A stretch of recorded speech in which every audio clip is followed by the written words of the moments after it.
The Halo universe is filled with wonder, mystery, and fascinating discoveries around every corner.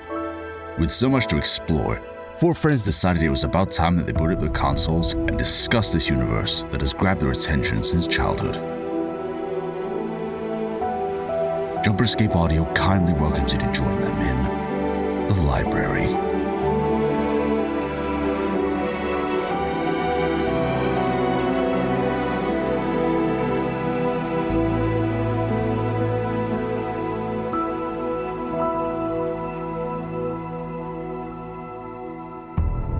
Hello everybody, welcome back to The Library, the show where we talk about Halo lore, and today we're talking about Halo Wars again. We're coming back to it because I promise this time we'll have more to say. I hope you guys are catching a theme here. What's the theme? We're circling back. I mean, I would certainly hope they caught that by now. We're I'm three pretty episodes sure. in. Well, not even that. I'm pretty sure you openly said we're kind of circling back. I don't think it was supposed to be a mystery. Well, hey, on that note, so we're circling back to the games that we've already talked about this season. In case you didn't figure it out yet. But we're talking about the stuff that's more deep, the deep lore. By that, it's like barely surface level. It's just you might not have even looked. Open up Halopedia and type in Halo Wars. We're just going to regurgitate that to you. No. guys. I know plenty. This is just to make sure that I don't forget stuff. That's basically the only reason why I use Halopedia. I know stuff. I have to be able to rep the fact that I know stuff, okay? Oh, yeah? Yeah. You know stuff? Uninformed. Are you about to give me a more. test? How many personnel are on the Finnegan's Wake? Speaking of Finnegan's Wake, we have a guest. It's B00mrang, the guy who actually is making probably, not even probably, it is straight up one of the best machinima creations in the new wave of Halo machinima, where everyone is making actual cinematic masterpieces. Welcome, B00mrang, to the show. Why don't you tell us a little bit about yourself and your show? Well, hi, thanks for having me. I'm B00mrang. I am the creator of Crash, which is a Halo 3 machinima that, funny enough, I had kind of envisioned back in 2011 at the age of like 14 or 15. And Bonkers. then fast forward 12 years, and then I'm like, oh, I should make that. I should get around to that finally. And so we released episode 1 last year, and the algorithm thankfully picked it up, and we got a really strong fan base, and we've been going strong ever since then. I'm not sure what else to say, honestly. No, that was good. That was beautiful. That was fantastic. That's just straight truth. Well, it's fantastic to have you on. I know it's completely random to have you on for Halo Wars, but it really is just the fact that we really wanted to talk to you. Yeah, I can say as one of the stars of Crash, it's been great working with you. Oh, it's been an absolute pleasure. It'd be good to get you back on. Yeah. Where's my paycheck, by the way? That's a great question. Let me get back to you on that. Just get a rain check on that one. I was getting ready for the Discord leave call sound. A fun fact about that. But yeah, no, straight up, that is actually an important fact for anybody who's listening who doesn't know about this. First of all, aside from the fact that I love Crash as a show, I enjoy. I'm one of those guys that actually does enjoy a very focused on dialogue, focused on clever writing. I love those kind of shows. And so going into Crash, and it was exactly that. I mean, the algorithm obviously attacked me, just like a lot of other people that watched episode 1. Which, I don't know. Did you even expect do you know how the algorithm even caught on that strong on episode 1? I have no idea. Actually, it was really fun. So I chatted with the cast before we released it. And when we were talking, they were like, so what happens if nobody watches it? And I'll be like, I'll just keep making it because I just want to make it. And they're like, okay, cool. That's good to hear. And then I remember when episode 1 launched, I did a watch party with the cast, and we all watched it together. And they were like, oh, that was surprisingly good. I really enjoyed that. And then a week later, I came back and I'm like, 50,000 people have watched it. And they are all like, what? Huh? Just out of nowhere. And so I have no clue. I have no clue how it happened, but I am very grateful that it did. I love how you positioned the cast being like, oh, wow, that was actually good. It's like the cast was like, man, oh yeah, I'm sure this is passable. See, I was certain it was going to be bad. So I was pleasantly surprised. I was like, oh, did a thing that wasn't bad for once. That's great. Making progress. I mean, it is really impressive stuff. I think probably a lot of people who have actually watched the show, which, by the way, tying all this in, me and James made a cameo in episode 6. So you should definitely watch through the entire series and then just pay very close attention to certain black suits who are in the road and preventing a little bit of it cause a little conniption in the middle of the plot, so you can enjoy them. But it was impressive because I think a lot of people who watch the show will be immediately caught off guard by your use of mods. It is so. I think it was it Vengeful Vadam that made a post on Twitter recently that said that it was some of the smoothest uses of modding that Machinima has ever used. Yeah, that was it. I love Vadam. He's just wonderful. He's on our cast and crew because he kind of helps out with some modding stuff occasionally now. That's awesome. And actually, we didn't use mods until episode 5. Yeah, I noticed that before part, then. Yeah, before then we were filming. I should say I was filming because I do most of the show by myself. But I was filming on my Xbox Series X LAN party connected to my Xbox One S with multiple controllers, just body acting.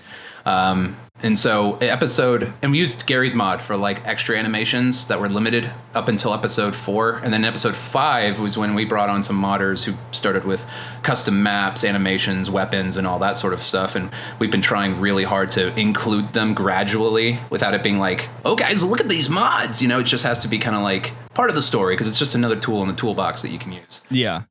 I mean, I do remember very well in 6, one of my favorite moments in that entire thing that actually had me like, I had to pause the video because you know how sometimes people have that reaction where they like stand up from their chair and they're just like, oh, they're freaking out. Yeah, I know. Yeah, that moment happened when the captain just picked up target. I was like, no way he just did that. I'm surprised by how many people have messaged me being like, that was one of my favorite parts. I'm like, that was such a small sight gag, but I'm so glad that people liked it. No, that was super fun. We just replaced rocket. We just gave him the rocket launcher animations, and it's still in the mod. Like you could just go and pick up target as like a weapon in the mod. I mean, it's just fun. I think it's just because the show itself. I think to help some people understand, because I think I'm going to just bet that no matter what, there's probably some folks out there who watched episode 1, saw it as a dialogue heavy show. That's not their taste. So then they just don't get what the appeal is, right? There probably are some folks out there like that. It's the fact that there is a lot of subversion of expectation in that show that you've put together. There, like, I wasn't expecting seeing aircraft flying overhead subtly. I wasn't expecting seeing rain on high ground. I wasn't expecting pretty much any of the stuff that you were throwing in to try to make things a little more spicy and less, 2012 Halo 3 machinima, all on the same map, but with different characters and different plots, despite them all looking the same. Probably the most ballsy of the whole thing is usually people take machinima to make their own story within Halo's universe, but you are straight up making a story within it, taking place during it that still fits within the fold. And I mean, that's first of all, you're a maniac. Second of all, yeah, I know. I don't know. Yeah, I'm aware. It's impressive. That's the thing. Like, second of all, it's impressive because it's like you didn't have to do all that. It wasn't like you could have easily just gone with the expectation subversion and made the show just, wow, look at these cool things that we can do with mods, make things look smooth. Look at these cool things we can do with Gmod. All that stuff. But you took it a step further. You actually added an extra bit of challenge by making it in the universe that people already know. So then you can make references to things that have happened in the universe, call back to them, and people will actually have a good idea of what is going on in your story because of that. That's genius, my friend. Thank you. Actually, one of the things I'm really proud about the show is that many of our cast have never played Halo before, actually. And well, no, I mean, that's not the thing I'm proud of. I mean, I guess maybe a little bit. But like, I'm proud of the fact that though they've never played or watched Halo and they're not familiar with the lore at all, they said that the story is remarkably easy to follow and easy to pick up on things, even if you're not familiar with Halo lore. But if you know Halo lore, there's a bunch of little things there that you're like, oh, I know that. I know what that is. Like, and it kind of enriches the experience. That was definitely by design, but I'm super happy that so far I've actually met a lot of people who've gotten into Halo because of Crash, which is super neat because Halo means so much to me, and getting people in to share in my hyperfixations is one of the many joys of life. I agree. Yeah, James, room 237 streaming on Fridays. Thanks. I more meant in general, but dude, yes. James, I got to tell you real quick, complete sidetrack. Boomerang. Sorry, we have to chat for a second. James, at Chipotle today. Yeah. Dude, there was a car parked there it was the most horror focused car I've ever seen in my life. It had the seats were covered with a wrap that looked like sort of like internal organs. Okay. It had a bunch of stuff on the dash, a bunch of stickers of different movies. It had stuff on the windows, and then there was a full-on skeleton in the back seat. That's awesome. Wait. Like a not like a real skeleton, like a fake skeleton. Like right? it was a whole skeleton just sitting definitely there. a prop skeleton. Let's Okay. Maybe. I'm sure he was plastic. But still, I was just sitting there. I was just going there to get some lunch before I went grocery shopping today. And Cheyenne, she's just like, do we take a picture to show James? I'm like, I'm sure that we can just tell him, take a picture. So she has the picture upstairs that she can show you later. It's really funny. Anyway, segue to Halo Wars. Smooth segue to Halo Wars. Great. I don't know about Well smooth. done. That was very janky and I was gonna say awkward. that was not a smooth transition into Halo Wars at all. Okay, how about now? No. I, for one, am sold. How about now? Oh, wrong It's your own freaking button, dude. Anyway, I'm not- great, guys. I'm gonna get out of here now. It's been great. I'm not the fucking button master. I forget what. I don't know which one is supposed to go to which. Well, Oh my god, that was so funny for no reason. Boomerang, you're a big fan of Halo. I'm assuming hope. you've played the Halo games. I have minus. I mean, I sure hope I have, but I haven't played through or I haven't finished Halo Wars 2. I've played all the games, I think, minus Halo 5. Seriously, like I picked up a little bit and never really played it much. But I've played all the other Halo games. Okay, so you finished Halo Wars. Yeah. Sick. Okay. I thought it would have been really funny if you just kind of revealed halfway through the episode. I've never played this game. I've never finished a Halo Like game in my at no life. point in any of the conversations we've had, hey, we're going to talk about Halo Wars. So if when you come onto the show, we're going to talk about that. Fun At fact no about me: point. I fucking hate Halo. I can't stand it. I wanted That's to why make I make videos in it. I wanted to make a story that was better than what was presented. Oh no. Not saying much these days. No. But, we're here to talk about wars, and that's the thing. I kind of am excited to chat a little bit about some of this because your perspective on the story. I already know that you have a really interesting perspective on how the war is played out, how they do, especially post-Covenant War stuff. Your perspective on it in Crash is hilarious almost, and how formal it is. I think a lot of people expect that it would be, cheering all the time. Everyone's super relaxed, but no, it just becomes more numbers, more analytics, more, crash sites and dig sites. And, I'm just out here. I'm just bored. It's a fun way of looking at it. And I think that's partially influenced because you have quite a few folks who were in the military that you're going to help with the writing, right? Yeah, actually, a few of the cast members are actually veterans themselves, and I've spent a lot of time. I've never served, but many of people in my family and close friends have served. Yeah. It's funny you mentioned you think it's a party all the time. And one of the ways I pitched the story was the way that life in the story takes place in the Void Exclusion Zone about a year after the events of Halo 3. Mm-hmm. And one of the ways I described it was, yes, there was a party after we won the war, but now we are in the extended hangover after that party, where it's the come down, where it's like, okay, now what? And that's like such a fertile ground for storytelling, especially character-driven storytelling, that it's like really fun to explore. And there's a lot of monotony in military life, and using this as like a way of like exploring monotony and like characters through that setting is like super, super fun. And so I really enjoy writing that style of story because the door is so opened for character exploration. Yeah, absolutely. I love that you're doing all that. That extra bit of effort does not go unnoticed by folks like myself. Let me tell you that. Appreciate you, because that works out so well.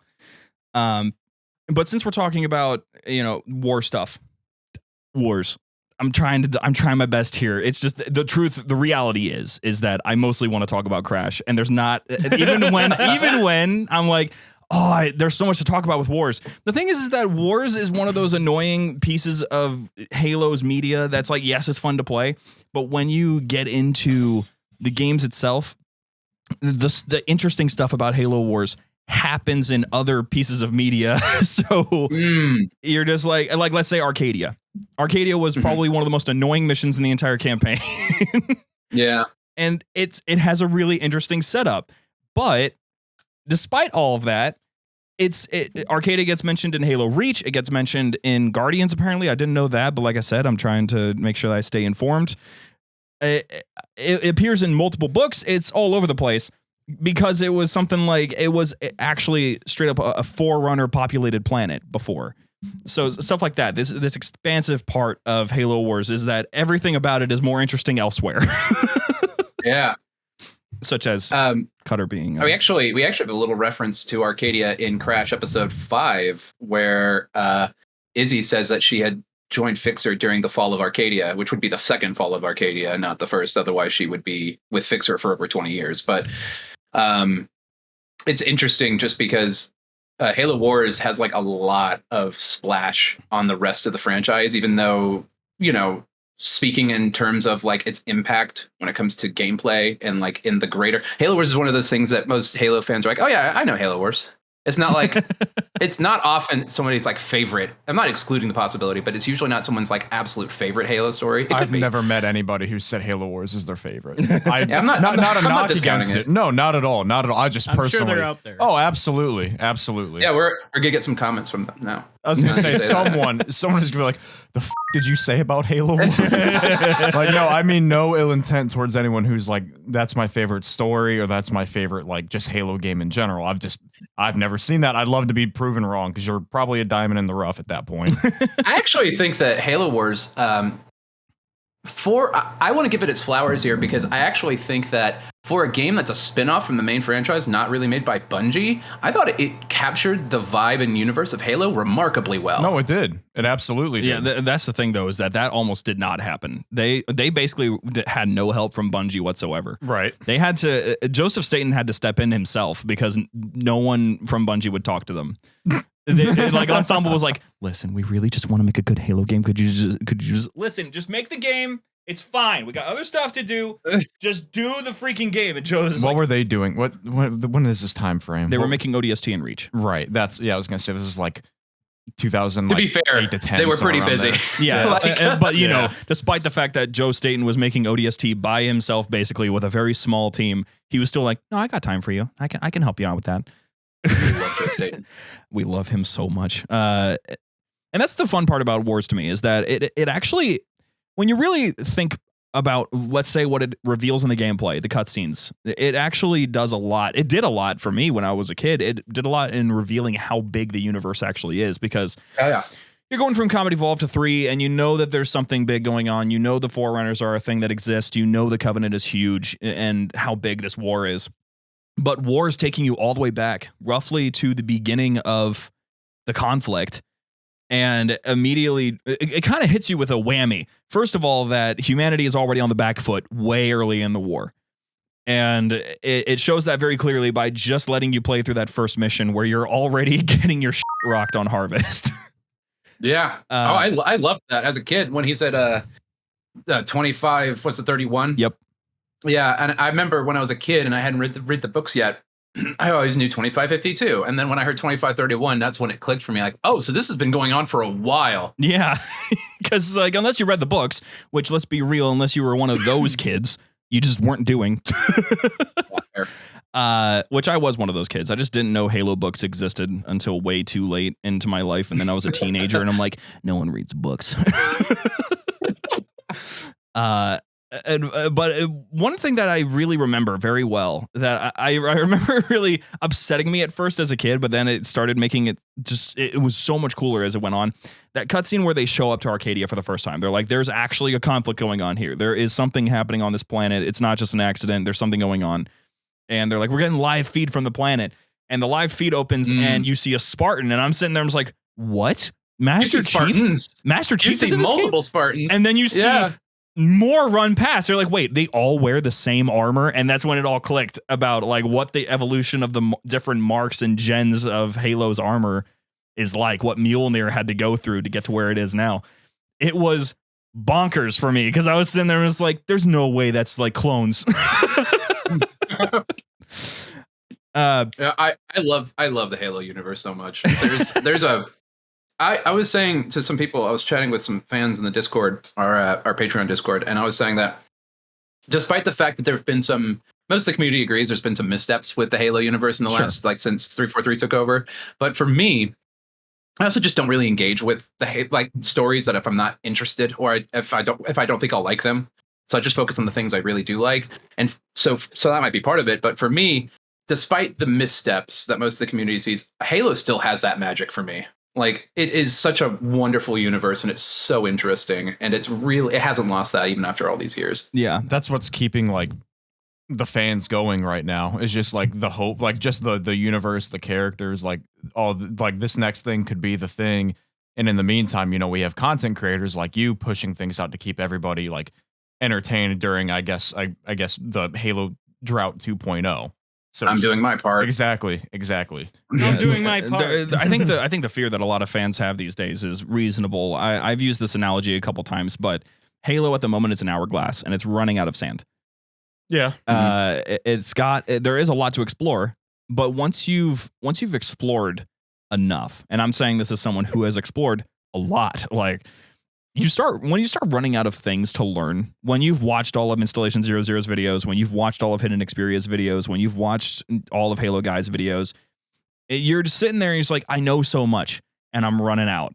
I kind of get what you're saying. Like, there's only like with the lack of content that we get, like, just, I mean, I'd prefer it by game, but just like canon content that expands the universe.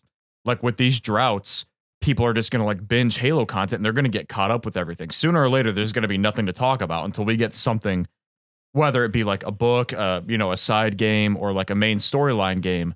Like, people are just going to be binging this kind of stuff till they get completely caught up. And then that's when the real burnout hits. Yeah. Like, there's only so much you can learn. I'm not going to lie. I kind of intend for this show to be a little bit of put pressure on the wound sort of thing. Stop the bleeding. For 343, because morphine, if you will. We know for a fact that 343 listens to this show now. Some people from 343 listen to this show. Yeah, yep. And if they're listening and they're just and they start hearing that we're first, not just that we're running out of things to talk about. If they ever get to that point, like we're the only lore podcast that exists, right? So if that's the case, and we're already growing a lot, help us out. Like, give us something, a teaser, an audio clip, something. Connor, what are your thoughts? You've been here the whole time.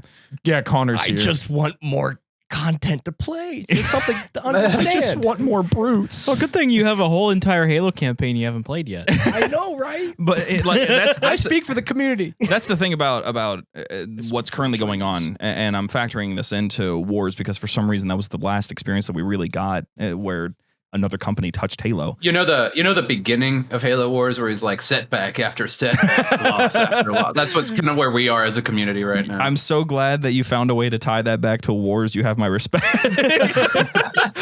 God knows we weren't going to do it. But it's the fact that I've also brought this up before, but Halo had 8 straight years of new Halo experiences. It was going from Halo Reach up until starting with Halo 4. No, actually, Halo 3. Starting with 3, you go to 3, you go to Wars, you go to ODST, you go to Reach, you go to Anniversary, you go to 4, you go to Halo 2 Anniversary and MCC, you go to 5, you go to Spartan Assault and Strike in between there, and then you got Halo Wars 2, and then 4 or 5 years of nothing. And it's like something happened. Something had to have happened, but more importantly, Halo Wars 2 was the last Halo experience we got before Halo Infinite, and Wars 2, it was touched by other companies. It was made by another company, a really good one. I'm pretty sure that was Creative Assembly. Yeah, they did a great job. So I'm just sitting there, I'm just like, well, after I'm seeing what Ensemble did with Halo Wars and the expansion that they did there, and then you see what Creative Assembly did with Halo Wars 2, a completely different company, but still carrying the vibe that Ensemble started before, Ensemble closed because of Halo Wars failure. It makes you really wonder, like, why aren't we trusting more of these companies with this? Because it seems to work out really well, especially since Halo Wars is backed up by comics, and it has novel references, and it just creates a very strange sort of situation where these games are obviously adding to the universe, and yet they're not being embraced sometimes by the community at all. And it gets confusing, which I don't quite understand, because how are you supposed to go on as a Halo fan without knowing, quoting Halopedia, that in the 6th grade, James Cutter had a teacher named Mrs. Ash, and during one of her spelling tests, James spelled the word rendezvous correctly, which led to him liking the word ever since. Actually, I have a thought here. Sure. That kind of goes into how, like, the mindset when I write Crash is that I actually think, looking at the franchise, I think a really good model for how Halo's story should be handled is ODST. Mm-hmm. And the reason why is because ODST is a much more personal and small scale story set within the larger universe. And I mean, looking at like Halo 5's story, there's some interesting things there, but it felt like they were continuing trying to make this big galactic cataclysm. And I was always thinking to myself, and I was thinking, like, even with Crash's story, where we're going to grow and it's going to get bigger and bigger, but it's never going to become a galactic problem. And the main focus is on these characters and these people. And then the story and the lore becomes a platform for these stories about characters, because long term, I think that's what brings in new people and makes people resonate with these people. And I think that's part of the reason the vibe and the character and the heart of Halo is what brought people in to begin with. And so it's really good for us lore nuts when we have a good expansion of lore. But there's also a version of that that's not as good for everyone else in the long term, where it's like, yes, we're expanding the universe, but instead it's like, we should deepen the universe. We should fill it with experiences and characters that we can relate to, that teach us lessons, that bring it home in the way that Halo weirdly did, kind of, it seemed almost effortlessly. Like Halo, the Bungie era Halo games felt alive in a way that a lot of other games to me didn't. Mm-hmm. And so, like, I think that there's so much you can do, and I actually think one of my hot takes was, instead of making the Banished be a big extinction level threat against humanity, the Banished UNSC war should be a really territorial, like, conventional ground war for territory and space. Instead of trying to exterminate the others, trying to, like, vie and vie for control of different sectors and things like that. And suddenly you have this, basic of a factory for storytelling, where you can have a story that's focused on a particular planet. You can explore the shades of gray without it being, but the UNSC are the real bad guys, which is kind of lame. Like, I'm okay with Oni being bad guys, but I like it more when it's like, it's complicated, there's shades of gray in there. Mm-hmm. And I also like keeping Master Chief and the Covenant War sort of like this mythical, huge event that is the backdrop of everything. Everything orbits around that. No one's trying to outdo that event, storytelling wise. You know what I mean? They're not trying to one up that, have that be the big thing that happened, and then instead explore more character driven, smaller scale stories. And that's kind of part of the reason I'm writing Crash the way I do, where I want to tie it into the greater universe as best I can. And we've read and looked through a ton of the books. I have a friend of mine named Schmitty, who he's kind of like my lore goblin. He's read all the books front to back, and I kind of just sit there and I'm like, what if we do this? And he's like, no, that doesn't work. And I'm like, okay, fair enough. But finding ways, using the lore as a platform to tell stories instead of stories to service the lore. Do you know what I mean? Yeah, I get you. And I feel like that's not that there's anything wrong with lore expanding stories. I love that sort of thing. But I also realize that those fundamentally by their nature have a limited appeal. Yeah. And so there needs to be work done to bring it home. And I actually think that Infinite took the right step in a lot of ways in that direction. I think it should have gone farther, but I love the pilot. I love Weapon. I love a lot of the characters, with the exception of like some of the Banished characters, which I think kind of fell flat. But God bless them, they were trying, and I think that it was it was a step in the right direction. Halo was like Infinite was like a really good step in the right direction to me, but that it just didn't go far enough, and it's just on the cusp of doing things right, and so it earns its points for me in that regard. Yeah, it didn't pull off what it was saying it would do, but it did do a pretty darn good thing. I think it's still confusing about why the Banished hate humanity so much. Yeah, that's what I was saying. If it's just a ground war, make it not personal. Make the Banished be like, yeah, we want this rock. Get off our rock. It's all the Banished need to know for you to be like, okay, cowabunga it is. Let's fight. Like that's a great backdrop. Because that's always been the confusing thing with the Banished for me is like I always got the vibe that they were a bit more like space pirates with a lot of resources. But lately, like in Infinite, you get the read of, oh, they're just a Covenant, but they have red and black stuff. That's the boring thing. The Covenant had a reason to extinguish humanity. The Banished doesn't. Hey there, Halo fans. Don't go anywhere. We'll be back with our friends right after these messages.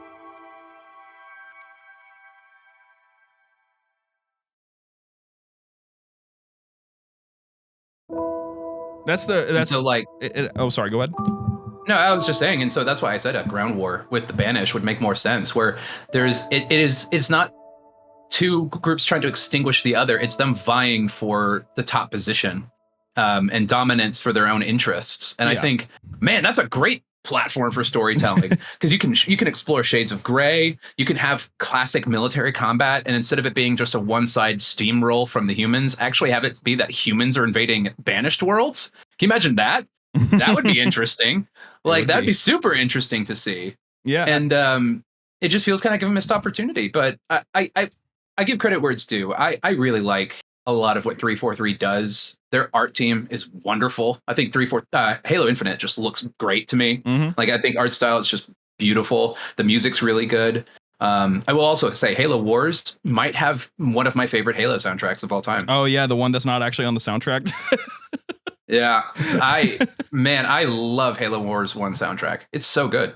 Yeah, it's amazing. And I'm gonna tie this in with Halo Wars, I promise. But this thing that trust me, I have a plan. I have a plan.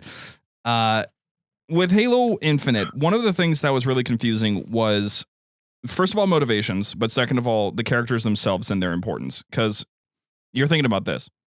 Why wouldn't the Banished want to side with the UNSC? They both were victims of the Covenant. They both have gone through incredible hardship, and neither of them are very interested in getting wiped out. And yet the Banished aggressively attacks the UNSC, and the UNSC is again on the defensive, and there's really no conversation about that between the two. They just kind of take that. And that creates a strange sort of situation where you're just sitting there, it's like, why aren't you guys seeing eye to eye on this? It seems like it should be a no-brainer that you guys are in the same position. But then it gets even more confusing when the Harbinger shows up, because the Harbinger is like, she was subject, and she and the rest of her species were subject to the Forerunner's lies and torture. And so she sees the Banished for some reason as a fellow victim of that instead of the actual humans that are there, which granted, she does try to befriend Chief. And then Chief is just calling back to a previous episode, just no, and immediately tries to kill her. And so, I'm gonna play devil's advocate here. This is Master Chief we're talking about, like Arbiter with his friend, and you still got the feeling that he'd probably kill Arbiter at the drop of a hat if he had to. Like. Master Chief hating aliens is just a plot point. It's like after so many games, dude. Absolutely. It's the only reason why I have a problem with it is because I'm using relevant knowledge that I've gotten recently. I was on a very long road trip recently, and I listened to the entirety of Halo Silent Storm again because it's my personal favorite Halo novel. And in that, there's actually multiple moments where it has Chief, granted 15-year-old John, just kind of saying stuff like, he caught himself feeling bad for a moment about the Covenant that he was slaughtering. Like, what if they were innocent in this? But then he had to tell himself that they started this war and that he is trying to defend humanity. He had to do that probably 2 or 3 times in that book. And so I'm sitting there, I'm just like, the fact that he thinks about that, it makes sense in Halo Infinite why he would treat Escharum the way that he did in the end as just a soldier. But if he treats him with humanity, then why isn't he treating the Harbinger like that, especially with the context of Silent Storm, especially with the context of what he does with Escharum? And this ties back to Halo Wars in the way of not only the motivation is weird, but if you wanted to, let's say you're just like, I find Ripa Morami super interesting as an Arbiter. What is his story? So glad you asked that. Go to Halo Waypoint. You'll find a whole article about him, and it'll tell you a bunch about his backstory. And it's all right there conveniently on your Xbox, so you can just get right back to playing Halo Wars after you're done satisfying your curiosities. Well, what about the regret? What about Prophet of Regret? We'll go play Halo 2. You'll learn a whole lot about him and his motivations there. What about Captain Cutter and Forge? Well, I mean, there's a whole trilogy of books you can go to if you want to learn more about Forge and what he was like as a father, and Cutter, if you want to learn more about him. Halo Escalation talks a lot about him. Well, if I want to learn about the Harbinger, if I want to learn about Esherim, I mean, he says a couple things in Shadows of Reach that one time. Yep. There you go. That's all you get. There's a stunning lack of depth that a game that wasn't even made by Bungie understood very well, that you needed to have a reason to care about your characters. And more importantly, if you've given your audience a reason to care, you have to feed into it. You have to make them even more interested. You have to realize that there is a depth that some of these people are looking for. And when they're not given that, they're going to immediately turn into your enemy. Case in point, Halo Infinite and its current audience. Yeah. You know, what's interesting is, now that I think about it and you say that, when I was saying earlier that you need to bring it home, you need to make the story real and relatable, I actually think one of the ways you can do that isn't just by telling a human perspective, but giving something very down to earth, so to speak, from any of the perspectives that you show. And so, like, I feel like there was an effort to try to make a new villain or faction that was as mysterious as the feeling was in Halo 1. And, you know, as ambiguous as it was when it comes to, we didn't know much about the Covenant in Halo 1. They were just, they worshipped the Forerunners, and that was about it. But that was about the short and long of it, and not counting the books. Yeah. But it feels like in their effort to try to one up and create a threat for Chief to face, they kind of overemphasized making them a big enough threat and underemphasized making them a real character, and like with real plot tensions and interesting to watch. And so it kind of makes sense that that's a problem that they have. But like, I think you're completely right. Like, the books do a great job of filling out the space. I think that's kind of what the roles of the book should do. But it doesn't feel like, it feels like Halo Infinite's story was very reactionary. Like, they were like, oh shit, people didn't like Halo 5. And then they just did Halo Infinite, which, to their credit, some of the things they did were pretty cool. But it does leave a lot to be desired. It's disturbing. I'm sorry. Austin deep-throated a Slim Jim in the middle of your monologue. All right, James is just going to put him on blast, I guess. Perfectly I don't even know how to respond to that. You were about to say it's perfectly accurate. I'm like, whoa. I think we all were going to try and ignore it, but then I started laughing. Me. That's what I would do. No, too, we were listening, and then like he was struggling to open the Slim Jim while we were all just listening, and then we had to get a letter opener so we could open the Slim Jim, and then when he finally opens it, he's so excited it just goes like. We like to have fun here. You made a lot of really good points. I want to make it clear we were listening. It was at the very end that the Slim Jim incident happened. That's completely valid. And I completely understand. It broke me. See, to add to your point though, I really want to. I want to hammer this home because I get super upset about this all the time. Okay, so you were. Clarify for me. Were you one of those guys that were, a kid when Halo was dropping and you were growing up with it, or you were a late boomer with it? Boomer. I am. Okay, so I'm 27 years old, and so Halo 1 came out when I was like, 4. Yeah. And my dad played it, and so I played Halo and Halo 2 since I was like 5, 5 or 6, whenever those games came out. And as those games came out, I continued to play it. So I've been playing it since my whole life. It's super, super important to me. Okay. So you had Waypoint on console. You got that experience. I did. You spent time out of your curiosity. Tabasco, sorry. Out of curiosity of the franchise, you spent time on Waypoint. Wait, you were eating Tabasco Slim Jims? Yeah. Are you crazy? Are you insane? They're the best flavor.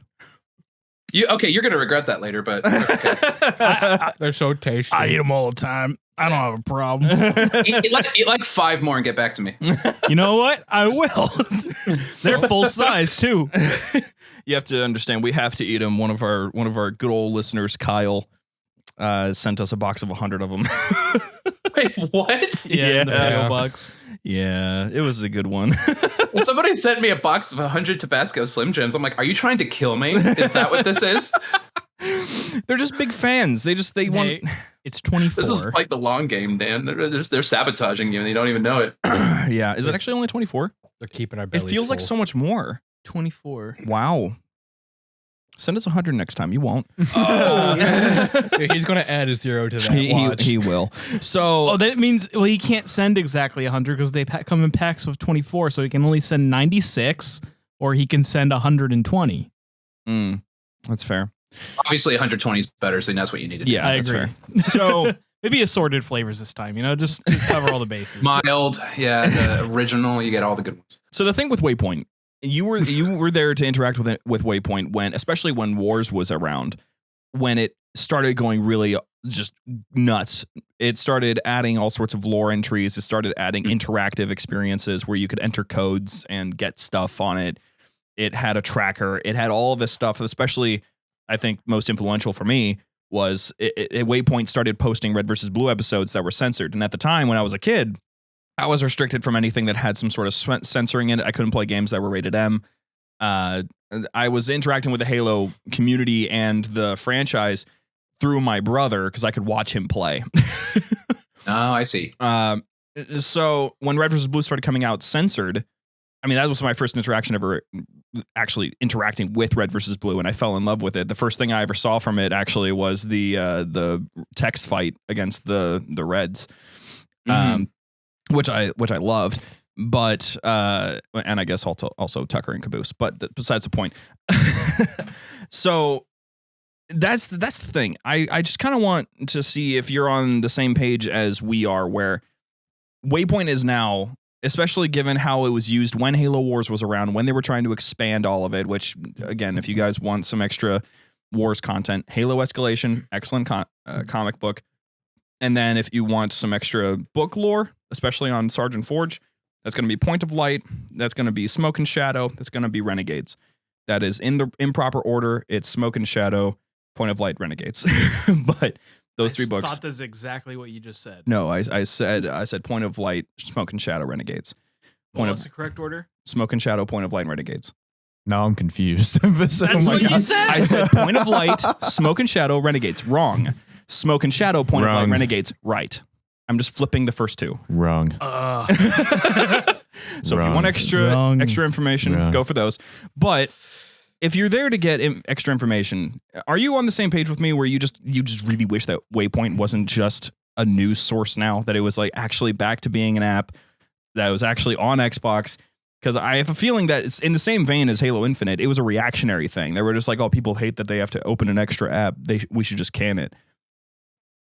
Yeah, okay, so Halo Waypoint came out well into my enjoyment of Halo as a franchise. Mm-hmm. And so I kind of fell off Halo right around Halo 4. I got Halo 4 and I was excited and I played it and I liked it.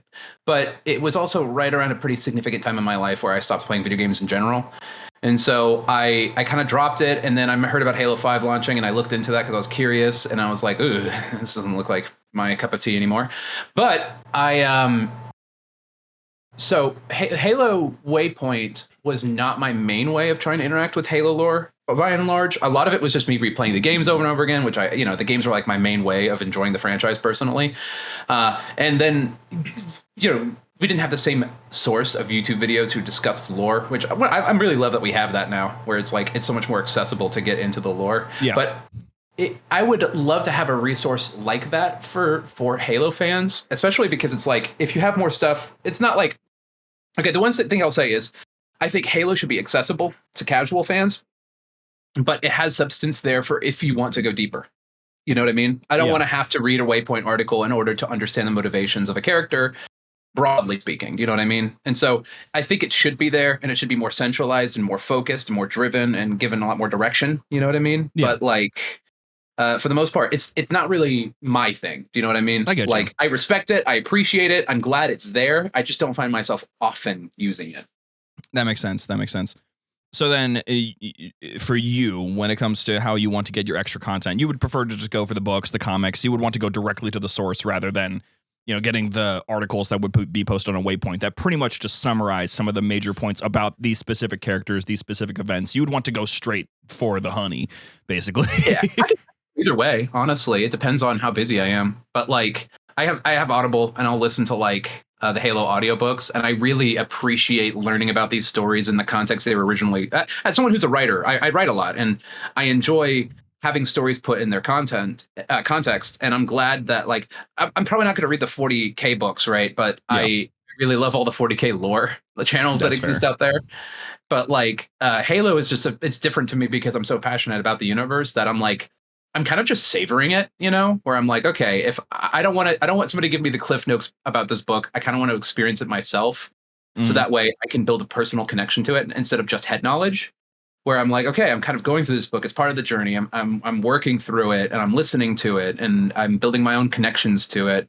And that's the same way I kind of enjoyed the Halo games growing up. I didn't get, no one explained to me what the story of the Halo games were before I played them. And so I got to experience those fresh for the first time as I was growing up, which was super fun. And like I guess that's what left such a lasting impact on me and why it matters so much to me now, is just that in its context, it's not just knowing that the Arbiter joins up with Master Chief in Halo 3. Actually seeing that is like, it's such a different experience, you know what I mean? Yep. And so like, or even just reading about stuff like that is like really cool. And so I'm interested in the lore, but I think that just as important as that the lore is, it's the way it's communicated that also heightens the enjoyment of it.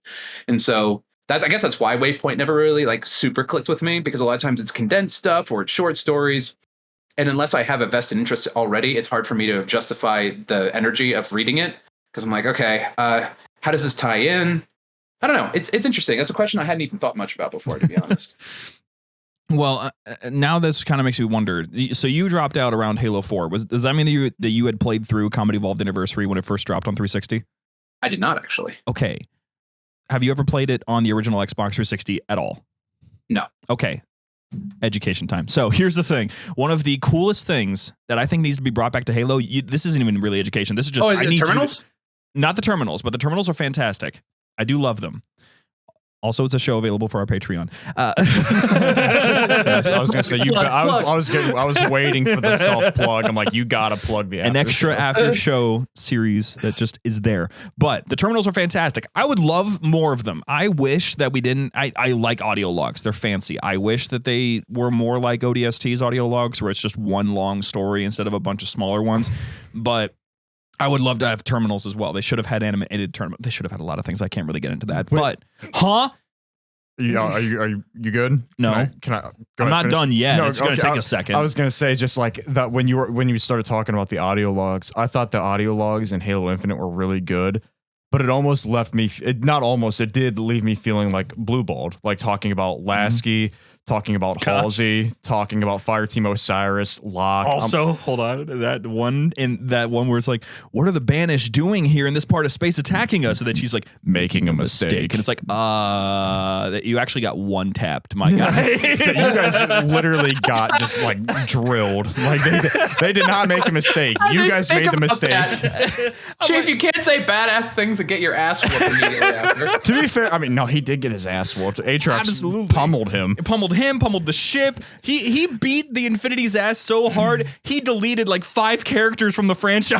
I just remember watching that opening cutscene for the first time, be like, Master Chief, and then I'm just like watching him get absolutely rocked, and I'm like, I did appreciate that it made Aatrox feel like a good villain, but then they don't fucking use him. No. And I'm I'm sitting there, I was like, oh, cool. Yeah, Aatrox is in this game. He's going to be in this game more than this.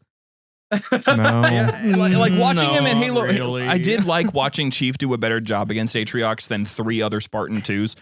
But that's the thing. I've asked this question before to people because I don't know any fans off the top of my head that have interacted with Infinite and not interacted with Wars 2 at all. But if you do interact with Infinite without the background of Wars 2, it must be an incredibly alienating experience because you require so much knowledge from what the Banished are. Because if you go from 5 to Infinite, who are the Banished? Where did they come from? Where's Cortana? So I haven't finished Halo Wars 2, but I am familiar with all the lore. I watched all the like cutscenes and I had it kind of explained to me. So by the time by the time Infinite came out, I was on board. I was like, okay, The Banished. All right. Okay, it's The Banished. But okay, so on my point with the Combat Evolved Anniversary, this system needs to come back. It was the coolest shit ever. I need it back. So in Combat Evolved Anniversary, aside from the fact that you could go from original to the updated graphics, which at the time the 360 wasn't able to do it on a snap like Xbox One and PC can do, it would fade to black and then fade back in with the new graphics or old graphics, which was kind of funny. But it had a special mode. If you hit down on the D-pad or something, I don't remember what button it was, but I think it was down on the D-pad, you would activate a scan mode that was in Chief's visor. And you could just walk up to weapons, objects, Forerunner stuff, Covenant stuff, terminals themselves. You could walk up to anything that was interactable or interesting, including like the Forerunner towers that shoot light into the sky, I'm pretty sure. And you could scan them. If you scanned them enough times, you would be able to access an extra menu in the main menu that was pretty much a logbook of just a bunch of lore about the things you were scanning. So cool. Yeah, it was fantastic. It came with 3D models that you could look at. It came with all this like paragraphs of story of like what the Sangheili were and what their culture is and where they came from. And it was fantastic. And then they never did it again. What a trend. I'm just like, 343, you have a really... It is a trend. 343 has a lot of really good ideas. It's a shame they never reuse them. No, it's just like, but James put it the best like years ago. They overcompensate way too much. They take feedback, and instead of doing that, instead of fixing something, they overdo it like way too much. Yeah. I guess like the best way to put it, something that really stuck out to me is Halo 5. I know so you didn't really get too much into Halo 5, but Austin and James have a video online of them playing the Halo 5 beta, and it looked super, super clean. And one of the main feedbacks, like it was kind of like I guess it had more of a darker tone. And in the multiplayer, the actual like the full release, the game just like looked super like cartoonish. Like the multiplayer looked like just like almost all Forge maps, and the Spartans literally looked like Power Rangers. The game looked so much better in the beta. And just they changed it during like the full launch, and it just looked a million times people worse. People complained in the beta that Spartans were too hard to see, so they baked in lighting to Spartans, so they were always popping out from the backgrounds. It just didn't look good. And the biggest travesty is the Halo 5 beta sword was the most beautiful. Oh, I was about to bring that up. It was like brighter than the sun, and I loved it. And then people were like, it's too bright. It looked really good. and then Infinite just kind of looks like you're holding blue milk. Let me get this straight. What you're saying is esports players ruin everything. Oh no, I'm kidding. You have a Rainbow Six player in this call right now. You would not. You basically hit it right on the button. Like, okay. So you're agreeing with me. Okay, good. No, I am. No, here's the thing. I don't think that's a nice way to say it. I think honestly how it is is just like, this isn't just a Halo problem. This is every shooter game problem. They cater to the esports community, which is like 1% of the player base. But it's because of the money. I think I remember. No, it is. It is. Now, don't quote me on this, but I used to listen to the Bungie podcast, and I don't know this for certain, but I seem to recall like listening to the old Bungie podcast. I don't know. It's like archived somewhere now. But hearing them chatting, and I remember them talking about esports and like MLG, and the way that they talked about it, there was this faint hint of, those guys. Well, yeah, because Bungie never catered to them. That was the thing. Bungie always, this is the philosophy that I think Halo should come back to, and I'm probably going to make some sort of video on it someday, but that Halo was at its best when it was focused on cool first, fun first, logic second. Because 343, they have the practice to be able to make anything fit in the lore now. They're really good at that, squeezing in little things into the lore to make it make sense. I actually really love that. I think one of the beautiful things about Bungie's Halo is that if you were to sit down and ask, like, so why do the humans have guns and tanks and regular helicopters 500 years in the future? The response was, because that's sick as hell. Get with it. And that was basically the response they would have is like, because that's cooler than anything else. Deal with it. But then you get this sort of gung-ho, fun, over everything attitude. But then out of nowhere, Bungie's Halo universe just knew how to like gut punch you swiftly. like out of nowhere with some really good serious storytelling. Yep. And I thought that was part of the beauty of it was, yeah, look how whimsical this is. Just kidding, it's horrifying. Yeah, it's like, look at Halo 2. You're fighting in space. You're on a Mac station. That's so sick. Arbiter has just been betrayed by everything he has ever known and loved. His whole entire world is now turned on its head. And he has no faith. He has no nothing. Have you seen? You're fighting on a scarab now. Somebody made that meme. It was like Halo 1, Green Man shoot lizard, everyone happy. Then it said Halo 2, and it had like this entire paragraph explaining the Arbiter's backstory. And then it said Halo 3, Green Man shoot lizard, everyone happy. Steve Vai, take us away. Yeah, right. And then somebody pointed out to me, and I'll never forget it. They said, that's not the plot changing. That's the focus of the characters changing. Master Chief's story was always shoot lizard, everyone happy. Like that was his goal, and that's what he did. And then like the Arbiter has this deeper story, and people are like, oh, the story is not as deep at Halo 3. And I'm like, I think the Arbiter's like, I need to be a plot on revenge. And then Master Chief comes into the story like a fucking wrecking ball, and the Arbiter just follows to destruction in his wake all the way up to revenge. Like all the way to the prophet of truth. Because like, sorry, go ahead. I was just gonna say, like, Chief's goal in the story is just to kill aliens, save humanity. And then like he comes in like a steamroller, and the Arbiter kind of just gets behind the steamroller and then just follows the steamroller to its logical conclusion. And it's great. This will end at the prophet of truth someday. like yeah, it'll get there. Just sooner picture or later. like just to bring that finally back around to Wars, the Spartans and their gameplay, how the Spartans play in both of the games really makes it accurate on how they perform. And it kind of makes you, it was a realization that I had actually just last night, because I keep forgetting that this is a thing.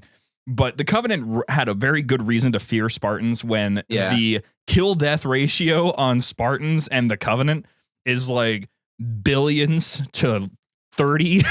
Jeez. And it would be realistic for Arbiter to just be kind of like, I'm finally fighting alongside the demon. I can't wait to see. Oh my gosh. Dude, chill. So it is cool to see Spartans work. I actually think somebody so there was a picture that it was like the Roman, I forget the exact term for the like the maneuver that they would do where they have shields in all directions and they're like moving like a turtle. It's like ancient battle tactics. And it's like, what do you do against this? And someone responded with a picture of a monkey throwing like a photoshopped hand grenade, and it says, "Hey, ass." And I actually think the beauty of the Halo story is that like that's basically the vibe of humanity versus the Covenant. Which is like, the Covenant's like, we have floating weapons and active camo and plasma weapons. What do you have? We can throw rocks really fucking hard. like we accelerate this one rock to 20% of C, and it cuts through everything you have. Basically, it's amazing. And it's so funny because I just think that Halo has such a unique tone and attitude.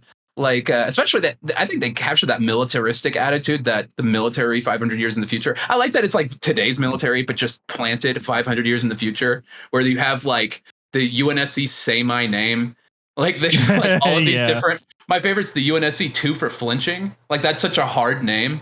Dude, wait, And that's a canon name. Yeah, 2 for flinching. That is the hardest name I've ever heard in my life. That is so that cool. was so cool, right? And I was just like, I said it kind of reminds me of how like humanity is against the aliens in Independence Day. Yeah, like just how gung ho they are. Hello, and I was like, that's kind of what the newer boys. Halo's missing, if I'm being honest. Well, you want to know? We brought this up a while ago. I had to check real quick to remind myself because I knew it was there. I just couldn't remember the name. But there's one ship in particular we love the name of, and it's the UNSC Bum Rush. That's a great one. That's also a good one. So there's quite a few. There's also Pony Express. They have a lot of really fun names. Well, it kind of goes into their inspirations because the Marines were definitely obviously inspired by the Space Marines and Aliens. And they were very just Vietnam in space, essentially. So it's basically the same deal. Basically, yes. There's so many really good ones, though. There's a whole Halopedia article that you can find. There is just straight up a UNSC Las Vegas, for example. So like, you can just find all of them. But ship that never sleeps. To end off Did they have today's an ice cream ship? Did they have an ice cream ship? Like, is it just called ice cream? What do you mean? Well, in World War II, there was a U.S. ship that just would deliver ice cream Because they could. You know, that is potential. I would probably throw that onto. I love that story so much. I would probably throw that onto the let's say the which one? I'm trying to figure out which one of these would be the most likely to deliver ice cream. UNSC Moose Tracks. UNSC Horn of Plenty. Anyway, we wrote a whole bunch of different ship names because we were playing with the idea of having different ships show up in Crash, because we have the Big Blind, and we also have the Long Goodbye, and we have a few other names that are really fun, and it's super fun just going in there and trying to come up with those sort of names. You can tell that, I think that's one of the things, you can tell that Bungie had fun with what they were doing with the whole game and the franchise, and that, I think that goes a long way. Yeah. So there's a few more things I got to take care of before we wrap up today, Boomerang, Mr. Rang, if you will. We have some questions. Our listeners have questions for you. Oh, so we only have like 3, but one of them is multiple layers. So this could take a bit, but I'm sure you're prepared. Are you prepared? Hey there, Halo fans. Don't go anywhere. We'll be back with our friends right after these messages.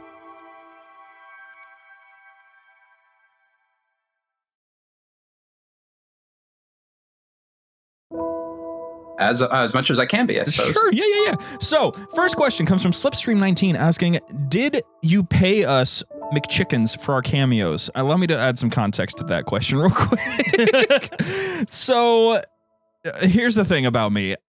I do a whole lot. I interact with a lot of people in the community, and I create a lot of stuff with a lot of different folks. My personal favorite person to work with right now is Covenant Cannon. He's just fun. I like his scripts. I like reading them. But one of my things that I'm starting to get known for is I don't like working for money. I make enough. Especially since JumperScape is basically operating entirely off of the generous donations of our audience, which patreon.com/JumperScape. If you want to get yourself some nice stuff and also support us, please. Because of that, I don't really ask for money. What I do is I ask for McChickens. I'll be like, all right, cool. Can you like deliver some McChickens to my place real quick though? And I get paid that way. So what I'm saying is I'm waiting. Well, I will now. As soon as I find out where you live, I will send you unhealthy amount of McChickens, which I'm pretty sure is like any, but still. Yeah, like minimum 2. Yeah. So that's that. So there, no, not yet, but maybe we'll see what happens. Next question is from it's from Kyle. What was your greatest inspiration for Crash? Okay. So I think everybody would probably know the obvious one is Red versus Blue. I grew up watching. I used to spend a lot of time on the Rooster Teeth like forums way back in the day. I started watching Red versus Blue around season 4. I spend a lot of time in the community. I've had chats with Rooster Teeth employees before from time to time over the years, and that's been super cool. But I think Red vs. Blue is the obvious answer, right? And everybody knows Red vs. Blue, but I like to talk about the ones that I think less people tend to know about and that are like really important to me. So one of my big inspirations is Ross Scott, the creator of Freeman's Mind, Civil Protection, and The Game Dungeon, which is, he's been doing machinima for a very long time. I actually had him on the channel, which is crazy to me because I've been watching him for like 16 years. He's really big. He's someone who a lot of other creators who are much bigger than him know and will feature him or like make references to him. It's kind of, I always say he's like he's your favorite YouTuber's favorite YouTuber is like one of the jokes I say about him because he's just been around and he's so consistent and he's hilarious. And his sense of humor was his series Freeman's Mind. It was massively influential on me when I was young, along with Rooster Teeth. And then there's also Smoothview Films who made the Elite World series, the first 2 seasons of Elite World. And though that one's much more of a product of its time, it's not very politically correct now. It was still something I watched when I was, a youngin'. And it really, I really enjoyed the artistry and the work that went into it. But other than that, I mean, I think not a machinima, but the old TV show MASH was also a big inspiration. Oh, yeah. And that's part of the reason the show's called Crash. A great show. That's awesome. Yeah, and so like there's just like 100 different little inspirations, but those are the big ones. So like Red vs. Blue, The Elite World, Ross Scott, MASH, and obviously just the Halo games in general, because I just love that franchise so much. But gosh, I mean, if you had like an hour, I could probably sit here and just talk in detail about all the different little things that go into it. So you're saying we're gonna have to bring you back on? Absolutely, that'd be great. Well, before I'll bring the McChickens. Awesome. Before I go back to his question, I actually wanted to know because I can't remember if it was explained in the show, so forgive me if I'm ignorant on that one. But why Crash? Like, why is this dude's name Crash? What's his nickname coming from? So we will get into that with the plot. I would say so. It is briefly mentioned in episode 1 that Duke gave him the name Crash after he slammed a dropship into the side of this big, huge secret navy, and then it cuts off. And then that's where Crash got the name Crash from. But we also learned that before that, Crash was a pilot who stopped flying in episode 3, and it's unclear why he stopped flying, other than it seems personal. Yeah. And so we're going to get into that more over time. The show is called Crash. It's actually less. I tell people that the reason it's called Crash is less because it has to do with the main character being named Crash, and it's more of a thematic choice. Because ultimately, one of the themes we're really playing with is letting go and moving on from the past. And a crash is what happens when you don't.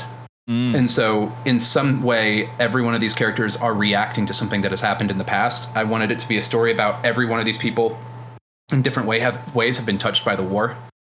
And so this is a big story about what comes next. And that's like the question on everyone's mind, and it can either scare them or thrill them or excite them. And so Crash just the name Crash fits thematically into that because they're in the exclusion zone that's around the crash site in Voy. Crash as a character was a pilot, and he crashed a ship, and that's how he got the name Crash. Each one of these characters are reacting to some sort of cataclysmic or horrible personal event or series of events that happened in their past. It's not always the same kind of trauma, but it's a different explorations of these different themes and the different people, and how do we move on from the things that we often let define us, positive or negative.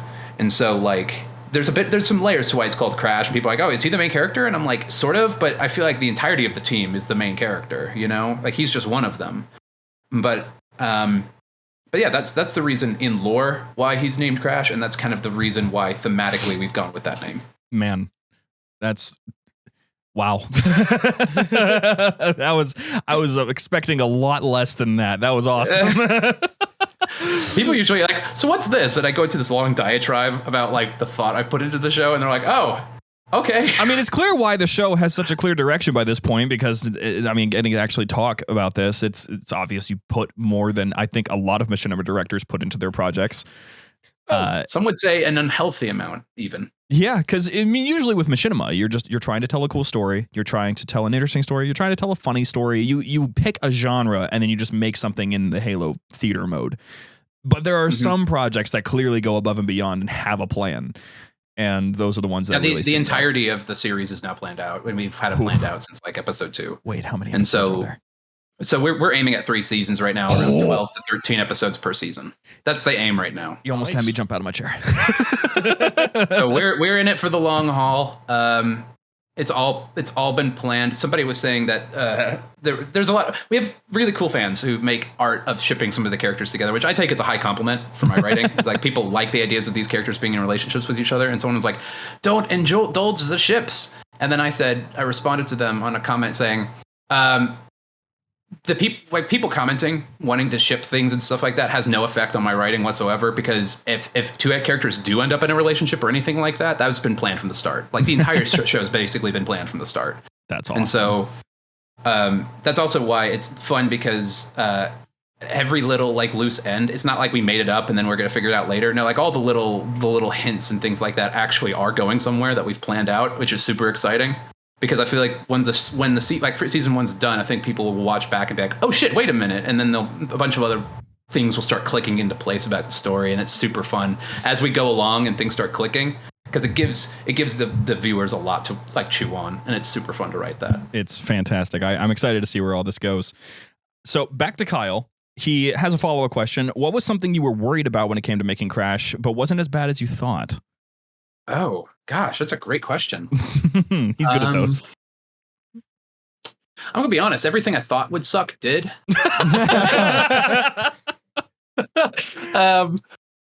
It continues to suck. I was kind of on the money about it, so I don't know if there was anything that was like, wow, this is surprisingly unpleasant. But there's a lot that's unpleasant about making the show. I do it because I really love it, but I remember I kind of kicked myself. There's always this sort of valley of death while you're going through a creative project. Especially, I was like, so I I make the show practically alone. I do 95% of the show by myself. It's otherwise, I mean, now that we have modders, they're going to be taking on more of the load for special scenes and things like that. Yeah. And so I want to give them a lot of credit. But up until this point, I write, I direct, I do the body acting, filming, and editing. And so for the most part, I do the show practically by myself. And so there's a lot of things in that like range that I dislike doing. Like filming, editing, right now, not all of it, but like there's elements to all of it that are like difficult to do. And I guess I'm glad how easy modding has turned out to be, and how grateful I am for a lot of the people who are on board, because we have Spartan 277, Echo 482, we have Vengeful Vidam and Enash helping us out right now with mods, and so they're all super, super cool, super, super friendly. They're teaching me the ropes. Going to learn. I need a new PC so I can start modding stuff myself, because my thing's a clunker and it's not working well. But other than that, I mean, I guess like the thing that's the hardest, the most soul draining part has to be the editing.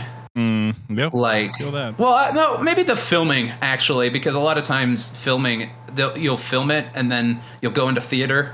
And then you'll realize something's wrong, and you have to do the entire scene over again. And it might be I think that's the most the body acting is the most soul crushing part of it. And it doesn't sound like it would be. You're just like, oh, just moving the heads up and down. And I'm like, well, that's what you think. But then I always tell people that making Crash is like this never ending conga line of problems, where it's just one problem after the other. And as soon as you start modding and kind of breaking apart Halo 3's engine, all sorts of fun stuff can go wrong. So it's a pain in the butt, but it's worth it. Completely understand. Well, this last question that we have actually ties into the filming process. Slap Nuts asks, if you could implement something funny, Connor. That's a great name. Just a great. I don't know why you're laughing. Very serious. If you could implement a certain feature into Forge/theater mode so that it made making the machinima a lot easier, what would it be? Oh gosh, it'd probably be easier to list the things that I wouldn't add, honestly. Like, so one thing I would say is like, oh gosh. Okay, here's the thing. So this is just an editing thing, but like there's a mode in Source Filmmaker where you can move characters while recording, and then that recording will play back, and you can just do that over and over again. If you had something like that in Halo's, like, that would make body acting way, way easier, because as it stands, I do it on one computer, and I'm just doing Nucleus co-op with like 6 different instances of MCC running, and I have multiple controllers in front of me having to move heads at the same time. Oh. And so that's how I make the show. People are like, wait, you don't do that. You get body actors, right? And I just stay silent, and they're like, you get body actors, right? And then I just sit there, cigarette hanging in my mouth, like eyes, bags under my eyes. I'm like, yeah, sure.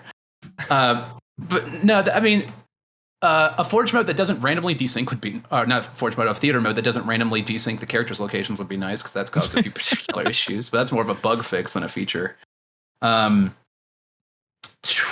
Actually, I'm going to be honest. Mods really do so much. Like using the Sapien editor and tag test and stuff like that. It's basically just Forge on steroids. And so it's like, there's not much function I would need added in that isn't already available through that. And so that's a great question, but it's not super applicable, because I mean, the stuff we can do, Austin, I don't know so you said you hadn't finished episode 6 yet. No, I'm about 3/4 of the way through.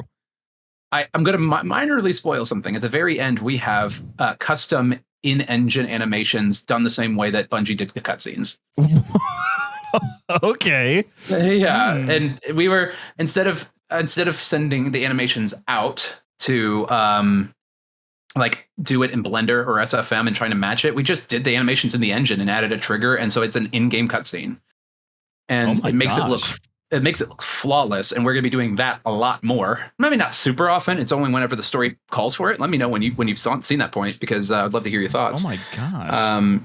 We're also going to do some, we might be doing some audio drama stuff coming out soon. That might be pretty fun. I'm a minor fan of those things. Yeah.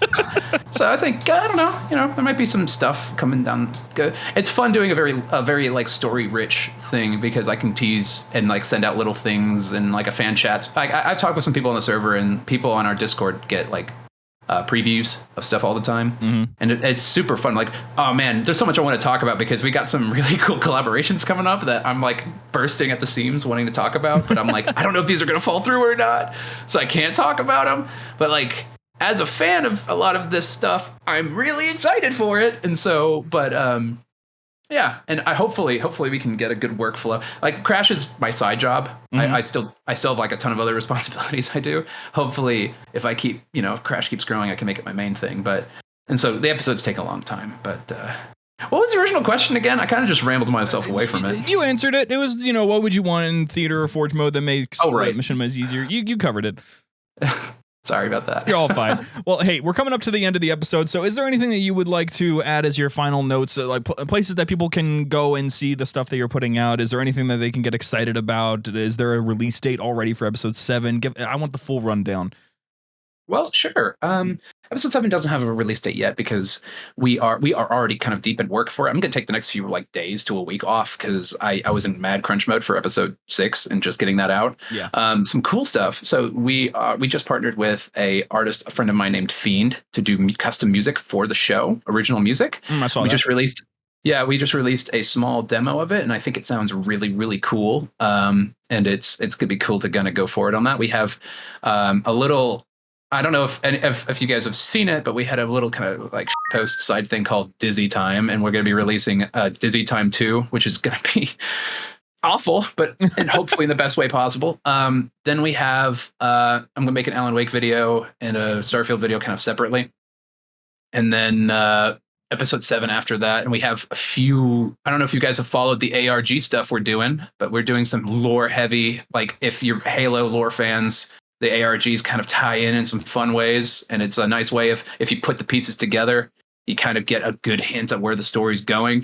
Mm-hmm. Actually, some of the ARG stuff, if you know what to look for, you'll get some massive spoilers if you figure it out. But I don't think anybody will, honestly.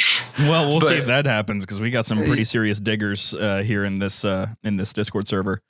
Oh, that would be fun. Honestly, like there's a lot of cool hints that we've hidden in I think people underestimate how much thought out the show is. Because I remember chatting with one of the cast, and he was like, so tell me about the story. I want the rundown. And I explained it to him, and he said he couldn't go back watching the early episodes without being like, dang it was right there in front of me the whole time. So many things. And I like, that's a good sign. I think that means I'm doing it well. That's fantastic. I love it. Well, with all of that in mind, then we look forward to seeing what you put out next. Which I actually got to know: are you doing another one of those radio radio posts? Because I listened to that entire thing while I was working one day. we already have 3 of them, and I would love to do more. It's just like the music licensing I do. It's like I'm running low on songs to put in, and I don't want to repeat songs if I can help it. I do have a potential idea for an Easy Does It Sunset video, which would be kind of fun to do. Neat. But for the most part, I mean, we already got I was thinking about seeing if we can get Jeff Steitzer back on because Jeff Steitzer was on the first one, which was super, super cool. Yeah. And getting a few other people who are that I've reached out to who might be, maybe showing up on the show pretty soon. Well, but we'll have to wait and see. We have some cool collaborations coming up. I think fans of the same thing I'm fans of will probably like some of them really, really a lot. I'll just put it that way. So without being specific. But other than that, no, I mean, I wouldn't say it's smooth sailing. It's going to be an uphill battle, and I'm just kind of sitting here trying to mentally prepare myself for it. But yeah, I think I'm excited for what we have to make. It's just more like I'm not excited about making it. I'm like, oh boy, here we go again. It's daunting. But no, I'm excited to have it done. And I haven't even started yet. So it's like, oh boy. Well, we will look forward to it. For everyone who has been listening this entire time, thank you so much for joining us. Check out Crash on his channel, B00mrang, spelled B00mrang. It's fantastic. It's one of my favorite series right now. It's probably now in my top 3 that I've seen, and I've seen a lot of them. So fantastic stuff from him. Definitely check out all of his other content that he's putting out on that channel. And otherwise, if you want to join our community, hang out with B00mrang, who occasionally pops by in our server, it's really cool. Until he says something and then everyone ignores him. I kind of come in there like, how do you do, fellow gamers? And everybody just kind of silent, and I'm like, okay. It's because they like talking about cars. They don't like talking about Halo in the Halo Discord server. Average Halo Discord experience. Yep. So if you want to join that community and also ignore Boomerang, you can go to discord.gg/JumperScape, or you can go and support us, patreon.com/JumperScape, or greenlight a show, ko-fi.com/JumperScape. And otherwise, we're going to see you guys on Thursday when we go and talk about some of the community stuff as we normally do, as well as some other updates here within JumperScape. So Boomerang, thank you again for joining us. It's been fantastic. It's been a wonderful time. I hope you have a good rest of your evening. And everyone listening at home, I hope you have a good rest of whatever time zone you're in. Thank you guys so much for watching, listening, and we'll see you guys on Thursday. Thanks, guys.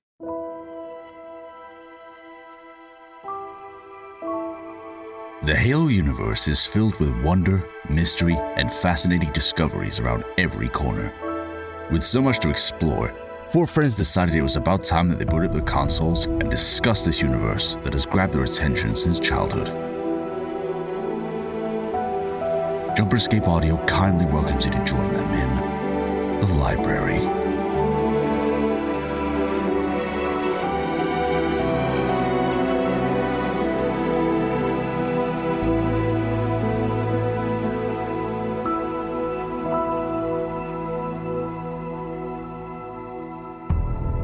Hello, everybody. Welcome back to The Library, the show where we talk about Halo lore on Tuesdays.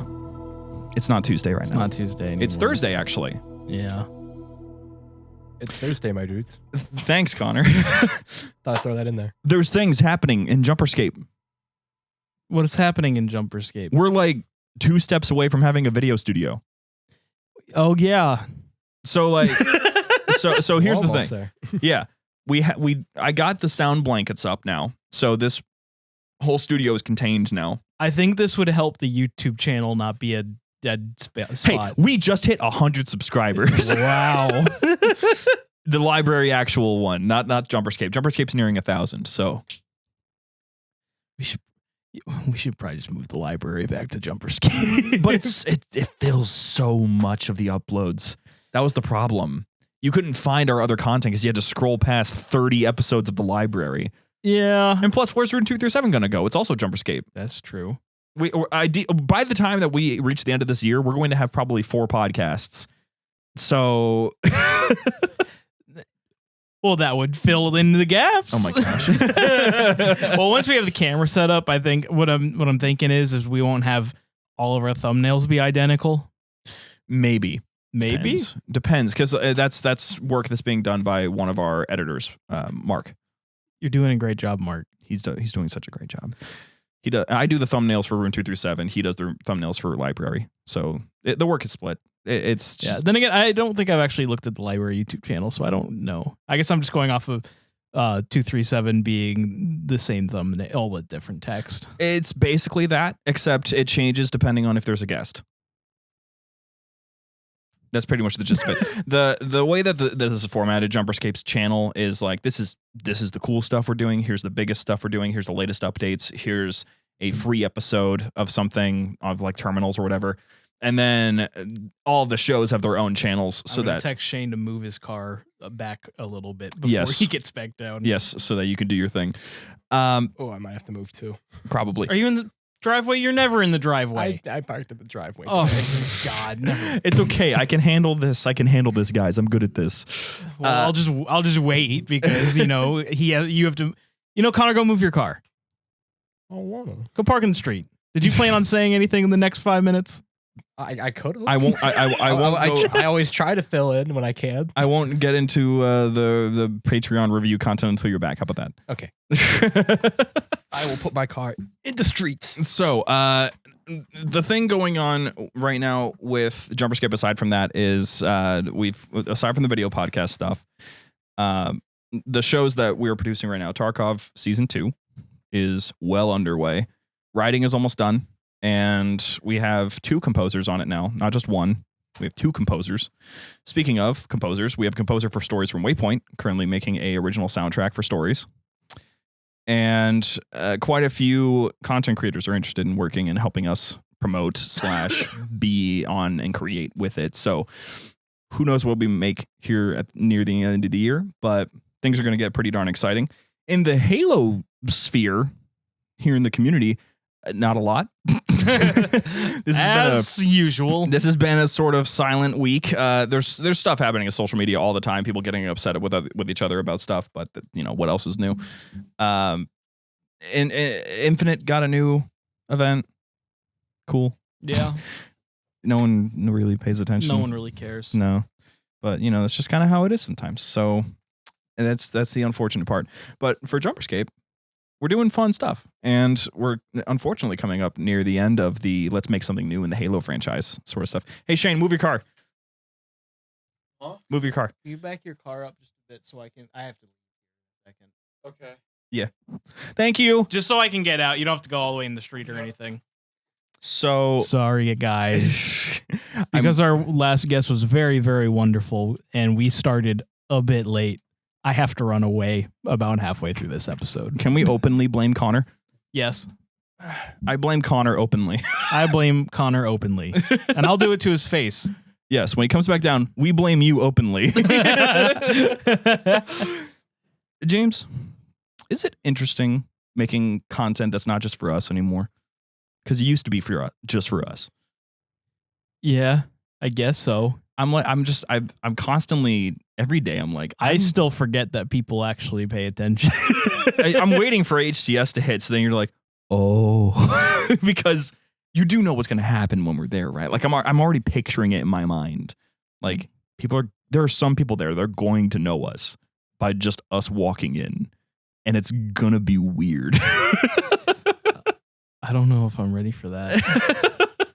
I'm just all in denial that it's going to happen. I think we're just going to walk by and then, maybe someone will be like, one guy will be like, hey, I'm in the Discord. I knew you guys were going to be here. Hi. That's going to be like almost everybody, I think. I don't think we're going to run into anybody who is casually listens. Yeah. And they're just like, oh my gosh, you're from the library. And then we have to be like, great, who are you in the Discord? And he's like, I'm not in it. We're never going to have that. That's not going to happen. But that's kind of the idea. Our Discord is growing really rapidly still. It's possible. All right, Discord. I want to sick you on every single Halo page imaginable and say, the library is a pretty good show. You guys should listen to it. I've already said start spreading the word to Cammy Shep. Like, actually, that's straight up. That's the thing, is that I think that there's been a massive amount of our progress that has been made because of the collaborative efforts of the people who listen to this show. They want their friends to learn about Halo. They want their relatives. I've had people expose their entire families to Halo using our show. Very nice. And it's like, that's just how it goes. This community is able to do a whole lot of stuff, and it includes making this show the #1 Halo podcast. Just in general, beating out Podtacular, beating out. God, you almost drank that whole Sacred thing Icon. in one sip. It's a tiny bottle. It's a modelito. I blame you entirely. We blame you openly. Oh, that was what we said we were going to say. What am I getting blamed for? We started late. Oh, yeah, my bad. Work was hard today. Just quit, dude. I want to. Anyway, Shane's about to come back down, so I'm gonna be hopping into Patreon time. Let's get into those reviews, because I know there's another part to let us out, and I don't want to miss that. That's fair. Yeah, I can do that. Just in case if you can't find it, I do have the one part from last week in our Telegram conversation. Was it part 6? What part? I think. No, part 6 is the newest one, the one that we didn't read last week. Okay, so if there's a part 7, Yes. then we have 2 parts to read. It was fun being in that McDonald's and talking. See, I wasn't in that McDonald's. I wasn't in that McDonald's. See, I wasn't in that McDonald's. Me and James had a fun time. Yeah, it seemed Down like here. you guys were doing good. Do you guys like how the setup is now? Like, like just this one simple change, I think makes this feel a whole lot better. I feel like I'm in a room. Yeah. Well, I mean, you've always been in one, but I don't have a lot of room. I don't have a lot of brain power, so like by the time we get to the community episode, I'm basically high. Why are you I'm not leaving us? actually. okay. I made plans because I didn't think we would go past 8:30. Well, Because it happens all the time. usually not 8:30. Not 8:30. You're right about that. You're right about that. Okay, so I have part 6 and I have part 7. Oh boy. Oh man. All right. I'm just gonna. Let's just jump into it. Just so that James can get it and then he can just get out. Sorry to anyone on the Patreon if you're trying to do anything directly with him. He's going to be out of here. So, Let Us Out, Part 6 by 1111 Wither King, 5 stars. Disclaimer, this story was all made up in my screwed up mind and some jokes that were casually said in the reviews before mine by Clap and the Russian Halo Wolf. Shane is not a kidnapper and it's just a joke. Don't dox him and take him into custody. My eyes keep slowly opening and closing as time passes by. I look around to see 2 cops running to help people up. Then I hear sirens from ambulances as paramedics come to my aid and put me on a stretcher. A paramedic asks, Hey kid, you hear me? I open my mouth to only croak the words, He told me it would only take a few minutes. I pass out. I eventually wake up in a brightly lit room. On my left, I see a doctor with a saw, and on my right, one with a syringe. Perhaps a sedative? I lift my head up to see my arms from elbow down to be entirely missing. I begin to panic until the doctor to my right pushed me down and inserted the sedative. I nod off once more. 2 days later. 2 days later. A ventilator was over my face. Nice change compared to the ash brown bag that once covered my face. I heard muffled talking in another room. Memories flooded back to me, such as the brown bag that covered my... Oh, I just went backwards. That was funny. As the garage, Shane, the other people, the PS2, my arms. I frantically got up and looked at my hands to find them replaced with robotic prosthetics. The prosthetic could move with ease where not in an instant would it stutter or pause. Then 2 people enter the room. A female doctor who seems to be in her late 20s and a highly decorated officer of the U.S. Army. The patient seems to awake, General Hubert, says the doctor. I can see, doctor. You hear me, son? He reaches to my face and takes off the ventilator. Yes, sir. He smirks. Good. You liking your new toys? They're state-of-the-art prosthetics that the science whizzes concocted a couple years back. Very expensive stuff, but lucky for you, we're giving them out for free of charge. I tilt my head sideways. Thanks. You're even getting a free bed, meal, and see the world once you get on the field. I panic. Wait, what? You could just force me into the military? He laughs. Oh, yes, we can. Oh, yes, we can. You have been very naughty recently in terms of things, quote unquote, you've done. From the others we've interviewed, you orchestrated and helped to turn the PS2 into an IED game, which breaks Title 27 CFR Chapter 2, Part 55. The PS2 ended up killing 3 people and injuring 42 others, so that's 3 counts of murder and assault. You also participated in hacking into a man's account, which breaks the Computer Fraud Abuse Act, and help us take down Shane, clearing your name of any charges and preventing you from... Wait, I jumped a line. And that's for sure a no-no. So we could only really charge you with some serious stuff, or you could join our new Special Forces unit and help us take down Shane, clearing your name of any charges and preventing you from becoming the ATF's punching bag. I only thought, could they really charge me with these accusations under the circumstances we were in? And they haven't caught Shane yet? I'm elusive. Oh my God. You're telling me you haven't caught up to Shane yet? He gets up and sighs. Look at this. He grabs the remote and turns on the news. Cox 5 News starts playing. As of this moment, the ship that kidnapper Shane Taylor is on has completed its glassing run on the Houston, Texas football stadium. What?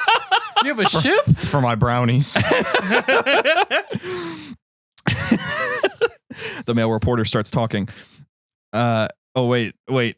Sorry. As shipmaster James Paulus said in a short interview last week, this one's for the Browns. Although the way that you would say it would be like, this one's for the Browns. Press the big red button. This is for the Browns. The male reporter starts talking. Now the ship has started to head over towards Europe as it travels over the Atlantic. The United States Office of Naval Intelligence and United Nations Security Council, which, by the way, the United States Office of Naval Intelligence is real. Mm-hmm. It's awesome. And the United Nations Security Council are currently trying to figure out how to deal with this problem before they reach Europe. The general turns off the TV and turns back to me. As you can see, the situation has escalated quickly. We need soldiers to infiltrate the ship to eliminate Shane Taylor and James Paulus and liberate Austin Murphy and his Ungwe wife. Oh no, they threw out the last names. They threw out the last names. They are openly out there. They are. So are you in? I nodded. But why me? Why not Delta Force or SEAL Team 6? This is taking such a turn. Because it makes the plot more interesting. He said blankly. The plot. 1 month later, we're on our first deployment. Every sole survivor of the garage was enlisted into the 343rd Battalion. 343. The name was made in honor of everyone who had been in the garage. We're currently headed to Paris, France, where the ship is stationed. He's currently planning to glass Paris now, so that's where we come in. We will infiltrate the ship and eliminate both Shane and James. They'll surrender before if things go well, we will finally put a stop to that atrocious man behind all of this. But until then, I will stop writing down my experiences. This was Qdorian signing off. Part 7, Call of Halo ODST Ops 3 or Call of Duty Black Ops 3? You think I'm atrocious? Next. Oh my gosh, this one's... Wow. Okay. Part 7. Oh boy. We have time. We got this, right? Yeah, we have time. Disclaimer, the story is fake. Moving on. That's not what he said. It's the usual paragraph. I got you. I got the memo now. Plasma bombardment struck the AC-130 that we're being transported on. What are we going to do? Asks Shadow J5 frantically. I'm guessing these are people in the council Patreon names or something. Keep calm and trust in the skibbity. It will guide us into the sacred Ohio Giats where we shall be phantom taxed at the... The ship takes another hit and we begin spiraling. Thank God. Deserved. Gravity hammer sound effect. I wake up to the noise of a familiar voice. It was Russian Halo Wolf. Get up, bud. We've been through worse. I unstrap myself from the plane seat. Darn General Hubert putting us through the meat grinder, or putting us through the meat grinder. I get up and see plenty of dead bodies surrounding us. The guilt of the failed explosion washed over me. The explosion ended up killing 3 people, including Potassium. No! Not Potassium. Oh no. And injured many others, all because of my lack of foresight. This is basically Master Chief's origin story, by the way. Noticing me drift off at the sight of the dead Russian Halo Wolf knocked me back to my senses through a quick sit rep. We only have 13 of us left, including you and me. We're currently about half a mile from the cruiser, so if we want to make it there in good time, we should head out. I look back up to him. Roger that. I raised my voice so Roger that. I raised my voice so the remainder of the group could hear me. Let's move out. The trek across Paris was pretty easy. James stationed multiple brutes across the city, and of course their deafness aided in our travels. I couldn't imagine actually finding fondness in such an idiotic creature. They make grunts look like Socrates. Like, they're so unoriginal, they had to ask Disney for a new species, and they sent them an image of Chewbacca holding Thor's hammer. Like, imagine your species name Jurlhane, meaning wild slave. I'm joking, Connor. The brutes are cool. Anyways, we snuck past the brutes and ended up into the Eiffel Tower, where we had to devise a plan. Unlike the unruly streets of Paris, the tower was guarded by hundreds of competent enemies known as elites. We based ourselves in a cafe. So what do we do now? Asked Shadow J5. The Russian Halo Wolf answered, we should be able to take out some Spec Ops elites that were guarding the perimeter of the tower and steal their active camo, but the question is how? I looked around the room and something caught my eye. A door was creaked open, revealing what I believed to be was a ray gun? What?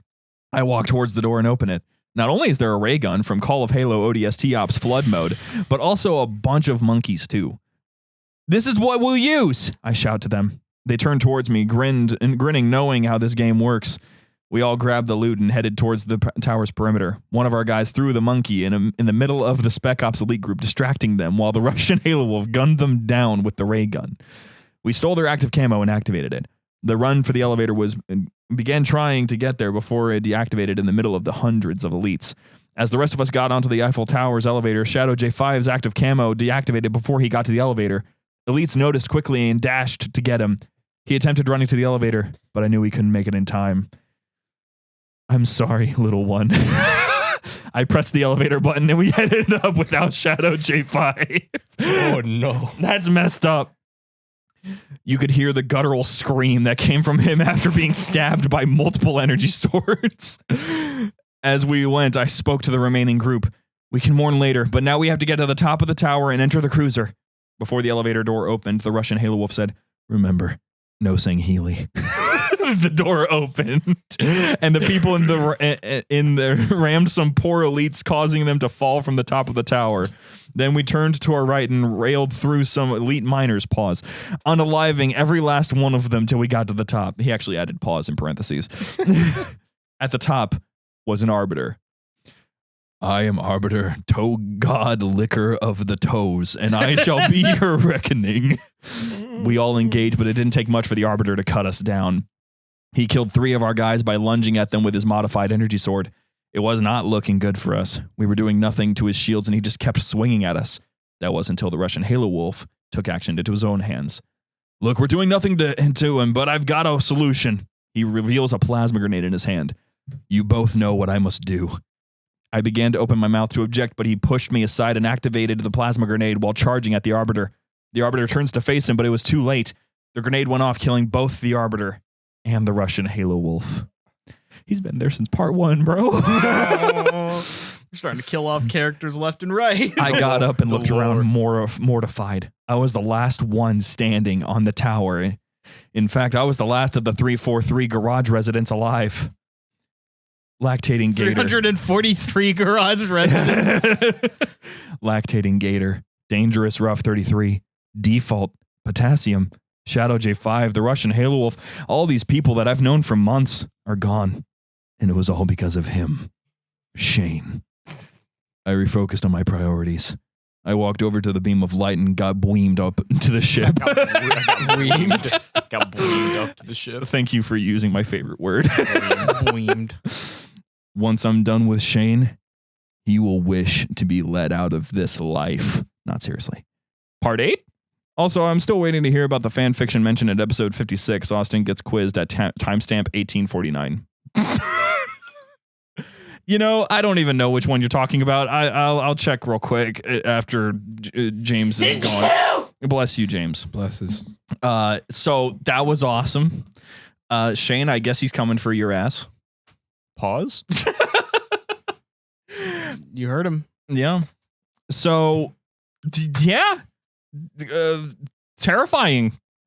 I'm a fan of this story. This still. is it's taken such a turn from like a horror, like a horror film, to just basically an all out, like literally a war film. Yeah. What a time. All right. Well, we have a couple more reviews to go through real quick. One of them is actually a part 1 to a new fiction. Boy. It's smaller, so it's fine. UNSC Aegis Fate finally made it. Halo Survival, Part 1. By the way, Halo Survival is actually an audio drama made by Halo Evolved. Not that that matters. It's figured you should know. It matters. Change the name. Disclaimer. The story is not canon to the Halo universe, but uses weapons, vehicles, and characters from the universe. All rights to Halo are the property of Microsoft, Xbox, and 343 Industries. 1834 hours, 9th of June, 2532 Dark Star 4 in the Dark Star system. Ash Plains, 33.4 miles outside of Oni Base 98. I floored the accelerator on the Warthog as the ghosts started to catch up. James, fire that Vulcan! Take down those ghosts! I shouted it over the roar of the wind. I'm out of ammo, and Connor left the M41s back there. I groaned and swerved to miss a rock. A plasma bolt hit the back bumper. Shane, you have anything that can help? Connor asked. I have a few grenades, but that's it, Shane replied. He tossed a grenade at a ghost and hit it. Suddenly, one of the tires blew and the Warthog overturned. Everyone was flung out of the vehicle, and the ghosts circled the ODSTs like sharks in the water. Austin, are you okay? Shane asked.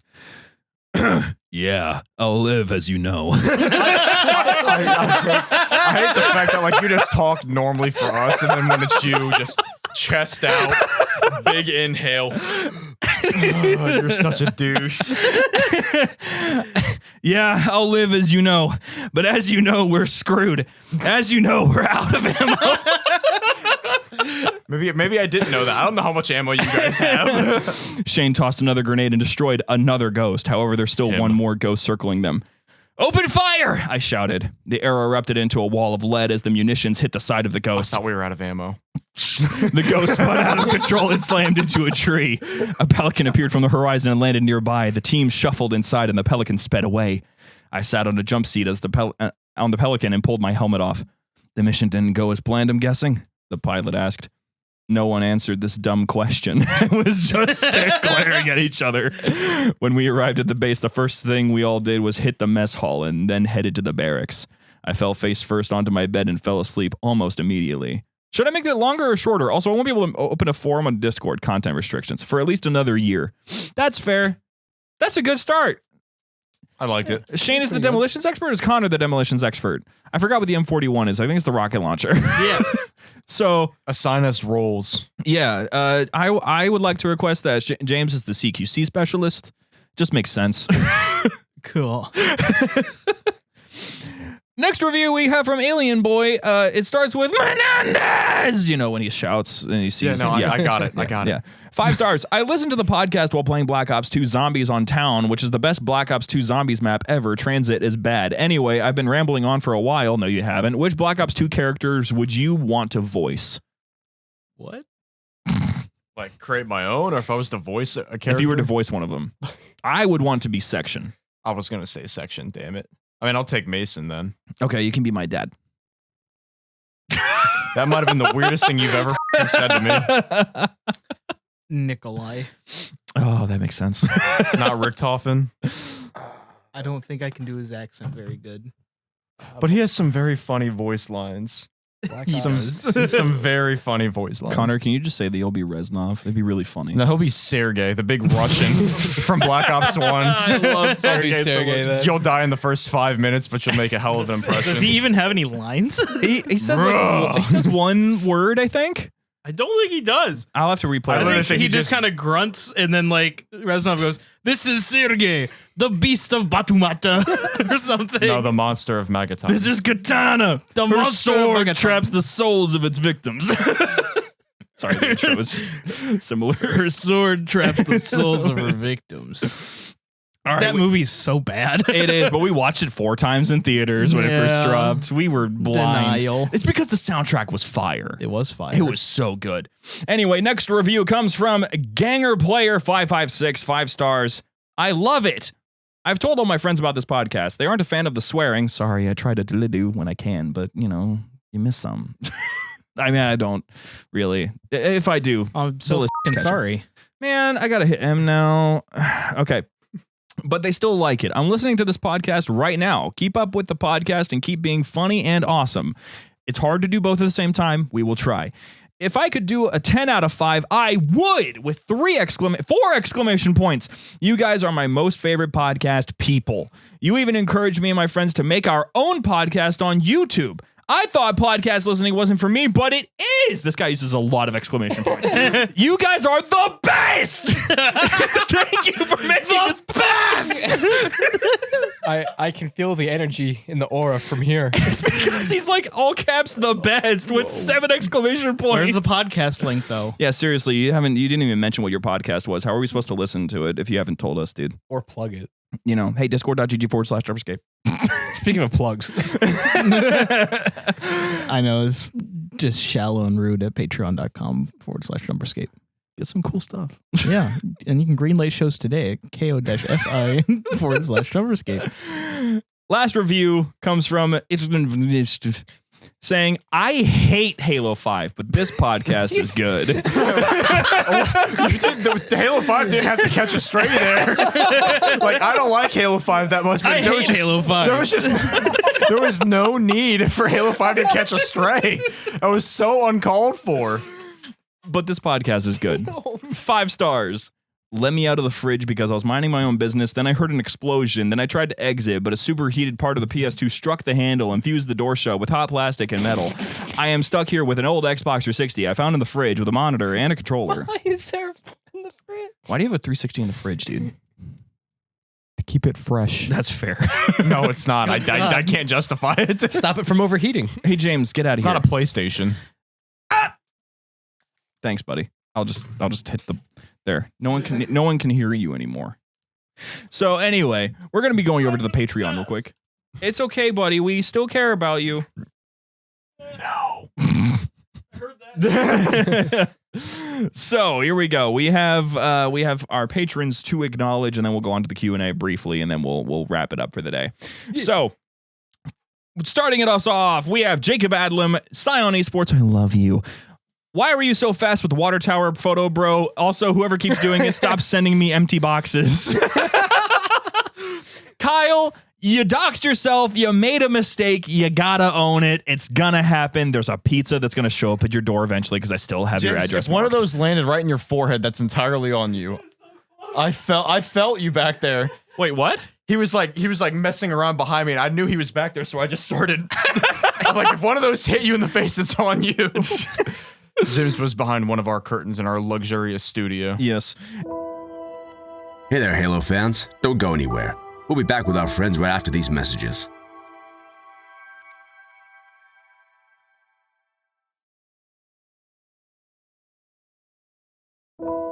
It's Default 456 Dark Salad 42. Hey Shane, can you go upstairs and help Cheyenne real quick? No. Yes. With what? Yes. It says in parentheses, wait for him to ask. I didn't ask. I said no. Yeah, but then you said with what? So you asked. Hounds of Meath, Linda Marie was never real, Connor. The council designed her just for you. Then we took her away to toy with you. Whoa. Whoa. No, not Linda. You know, Connor, I can't help but notice that actually I don't see him. I don't see him in this list. They're mess. They're I don't know. I can't see him. They're women. Seth Rutherford, Spartan Dave, the one. Oh, there he is. The one, the only, Dick Hammer Boys. Captain Varco, UNSC Walk Softly, Cool Blades Remote back at y'all, and Spartan Buko G156, Stably Unstable. Hey, welcome to the team. Vermin, Addy Chrono, Connor Clark, Dapper Dame, Dylan, James's Honda Civic, Lactating Gator, Lactating Milk MT, Linda Marie. I don't care that you're fake. Your name is nice. Sergeant Forges, Chipotle Shotgun, The Lactation of Mercy, Brendan Pfeiffer, Sky Cairo, Liza, Jake Somali, Keith Jew 777. Mr. Shifter, James Sellett, Slapnuts, Thel Vadme, looking at a human colony from the bridge of Seeker of Truth. Get glassed, idiot. Tucker, Wiener, Mallet, Shrub, ODST, Austin Murphy. Whoa, what? Hey, what's up, guys? I'm on the Patreon. Okay. Connor, I'm the wraith that took Linda's soul. She isn't coming back. She isn't real. The Council of Patreon Names has taken the mantle. They really just pulled a huge mind game on me. They're messing with you by this point. Damian Groth, Dr. Lactator, Gingerboy Head Ass, Hayden, don't you dare spit on that thing, Hamilton. Help, I know the secret behind Linda Marie. The council's holding her hostage. This has turned into a... Oh my god. Who is Linda? I just can't help falling in love with this Patreon. Oi! Cheyenne! Bring us some soda! Pity 104. She actually does. She probably will. Shane, I want you to know that Ratchet and Clank is mid. How fucking dare you? How fucking dare you? That's too far. That is way too far. I feel like I feel like you don't even believe that. You're just saying it to spite me. Ratchet and Clank is an amazing game.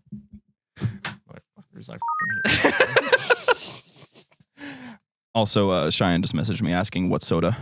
Did she really? Yeah. What kind of soda? Don't tell her not to bring us soda. Don't tell her to do that. Pity 104. Either way, I already did that one. I was like, what do we have? And she's like, I'm pretty sure we don't have any. We don't. It's okay. Sorry, forgot to change my name for a couple weeks. That's awesome.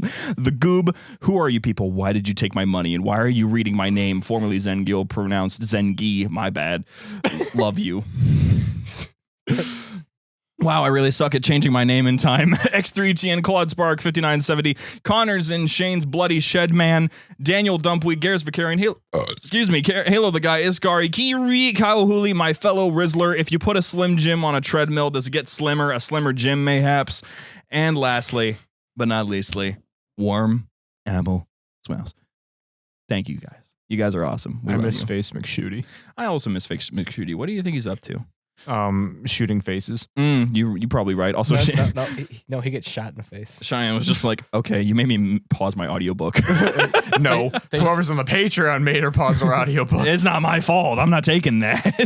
Face McShooty is a Borderlands reference. Is he really? Mm-hmm. That's funny. There's a character whose sole purpose you walk up to him, Mm-hmm. you accept his mission to shoot him in the face.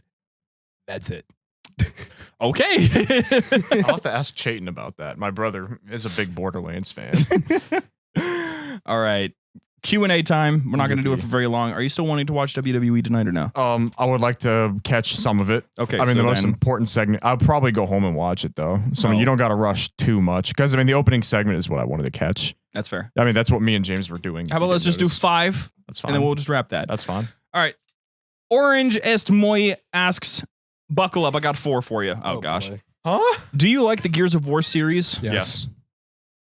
Are you excited for Gears of War E-Day? Yes. What are your thoughts on the end of Gears 5? How would it change the Haven't story in played Gears it. 6? We need to catch up on the Gears. Yep. This entire franchise got me crying, man. Have you cried yet? Yes. Did you during Gears? I have a little bit. I know Gears is such an old franchise. I haven't played 3 in its entirety. Me and Connor were going through a playthrough. I know what happens though. I know what happens. Oh. I know what I know. That's I know dog. why the E-Day trailer hit hard for a lot of people. I know. Even I was like, oh damn, I know why. I know this is hitting home for a bunch of people. Me and Austin just looked at each other. Yeah, it is. He don't know. No, I know. Next question comes from Shane's Lactating Garage Door asking I told him about this guy yesterday. 2 questions. If a single Zanghili Zealot were to appear in our modern world, how would he fare against our modern military? Also, which Halo ship is your favorite? Not answering the second one. We've already answered that so A many single times. Zealot is dying. It would take roughly 1 tank shell. Yeah. I wish James were here. He might be able to put up a little bit of an argument. He probably would out of devil's advocacy. If they send it, if the world is stupid enough to send in like infantry after this thing with like no vehicles, yeah, I think he's doing pretty damn well. But eventually he will die. He will die eventually. Honestly, I think you just need just a couple of Humvees and 50 cals on top. And Say high caliber weapons will kill him. Yeah. Corporal Slate 92 is asking 2 questions. These guys really like to double up and quadruple up these things. They're like, I want to make sure I get them in. Should we make a rule? No, that's not. They're not gonna follow it. That's true. I mean, it's just gonna become a trend. All right. So I know it's only 1 question at a time, but I have 7 under this one. I'm like, it's gonna. I don't want it to become a thing. It very well might. Question 1: Who is your least favorite character in the Bungie trilogy? Loki. Sorry to say it, Miranda. No, that's fair. Miranda. Because Halo 3 she's was really annoying in Halo 3. Halo 3 was really bad. She's also an idiot in Halo 3. To war. I'm going to slam through this window with no Marine compliment and just walk in by myself. She legit could have just slammed through the window, hovered, and Johnson, jump. Or, shoot hit the guns. Prophet of Truth, Or maybe? shoot the guns. There are guns. There's missiles. It doesn't make sense. She's a moron. Honestly, It's bad writing. It's not the character's fault. I mean, it is, but it's the writing. Really Yeah. poor writing in Halo 3. least favorite character. Honestly, I'm gonna have to say Miranda. I was going to say, I I'm not hate it excited right to on the see her button. anytime I see her. I'm not excited. Halo 2, I liked her. She was all right in Halo But 2. I can't like not think about Halo dubs in Miranda. The problem is that like Miranda in Halo 2, she's a competent leader because she doesn't have to do anything. No, no, it's like she was just kind of like, yeah, basically. I mean, she was there, and she felt important, and I put important in air quotes. I don't want to say she's not, Yeah. because I mean, if you take her out of Halo 2 and replace her with someone else, like, yeah, you're gonna notice. Although it is really cool that she was the one that followed the ship because that's just her emulating her father when Right, she goes and exactly. gets ballsy like that. It's just she was an idiot in Halo 3, not ballsy like her father. Right. Her father wasn't an idiot for not knowing that there were popcorn chicken that could infect you. Yeah. Harley No Davidson asks, Wait, what? Harley No Davidson. these guys love that one. Oh, that was just funny. It was funny. Would you guys enjoy a Halo FPS from the point of view of a Marine? Yes. Yeah, I've talked sure. a lot about a Flood Halo game where you're like doing alien isolation stuff, but as a Marine. I think it'd be fun to be like Marine, just watch Master Chief just decimate everything in front of you, and then the mission just becomes pointless for you. See, this is what I want, right? When Master Chief finally hangs up the coat and he's done, if we get games in the future, I just want to see Master Chief, not me. You know, we've never seen Master Chief be like an in-game character, do an in-game cutscene, do something cool in front of us. We're always him, or hearing about him doing something cool off screen. I want to see him. I want to be like a different. Maybe we're a Spartan 4 and we're just doing something, and then you hear over the comms, it's just like Sierra 117 inbound, and you look up and there's just a man pulling a phantom down from the sky. I could see like you're a Marine, like with your normal sprinting speed. Yeah. Then you have Chief. Damn. He comes up to you. Oh, you're looking up at him like, oh my God. Why? I think you could have some comedic like things from a Marine's point of view. Battlefield Bad Company, but Halo. Yeah. That would be awesome. Like the Master Chief is the level 100 Colonel. Yeah. I'm taking their base. Dangerous Rough 33 asks, who narrates stories from Waypoint? You can find stories from Waypoint on all podcast apps near you. Thanks, buddy. If you're talking about like in the episode, that is a friend of ours by the name of Kerry Kawamoto. He's a really cool guy. I don't know all of his socials, but if he hears this episode, he can share them in the Discord. I'm sure of that. If you're talking about the guy who says like, you know, the intro and is like, and stories from Waypoint is brought, right? He does all that stuff. That would be a buddy of ours by the name of Paul Green Dennis. He's a fantastic guy, has a voice of butter that I would want to spread on toast. It's so good. So, aside from that, we have one more question, which is from Lactose Chainsword, asking, fun idea. What would your thoughts be on a Halo game using Left 4 Dead style gameplay? Example, you have an ODST and only personnel is a civilian and something else, and they're all trying to get away from basic flood infections. You could even take it up a notch and add RPG elements like they do for Dark Tide, where all of the characters are ODSTs, but they have different roles. You know, I'm so starved for Halo content. You know, I'd take anything. I'll take a Halo game. Yeah, that's kind of where I'm at. It's that'd be adventurous, but I mean, I'm kind of open to them trying something new in that, or at least it's linear. Yeah, I'll say that. Yeah, I mean, like I said, if something news dropped tomorrow about any Halo game that, like, even if it was like Halo Wars 3, like, I'd still be all over it. Like, yeah. I want something, anything. Yeah. Well, that's basically it. I'm tired. It's been a long weekend. So everyone, thank you guys so much for listening. Patreon.com/JumperScape if you want to support us and get some neat stuff for yourself. Discord.gg/JumperScape if you want to join our community. ko-fi.com/JumperScape if you want to greenlight a show. And otherwise, we'll see you guys next week with Halo 3 ODST with yet another guest, a very special one for those of you guys who were around during the Machinima Golden years. So we'll see you guys then, and we thank you guys so much for listening.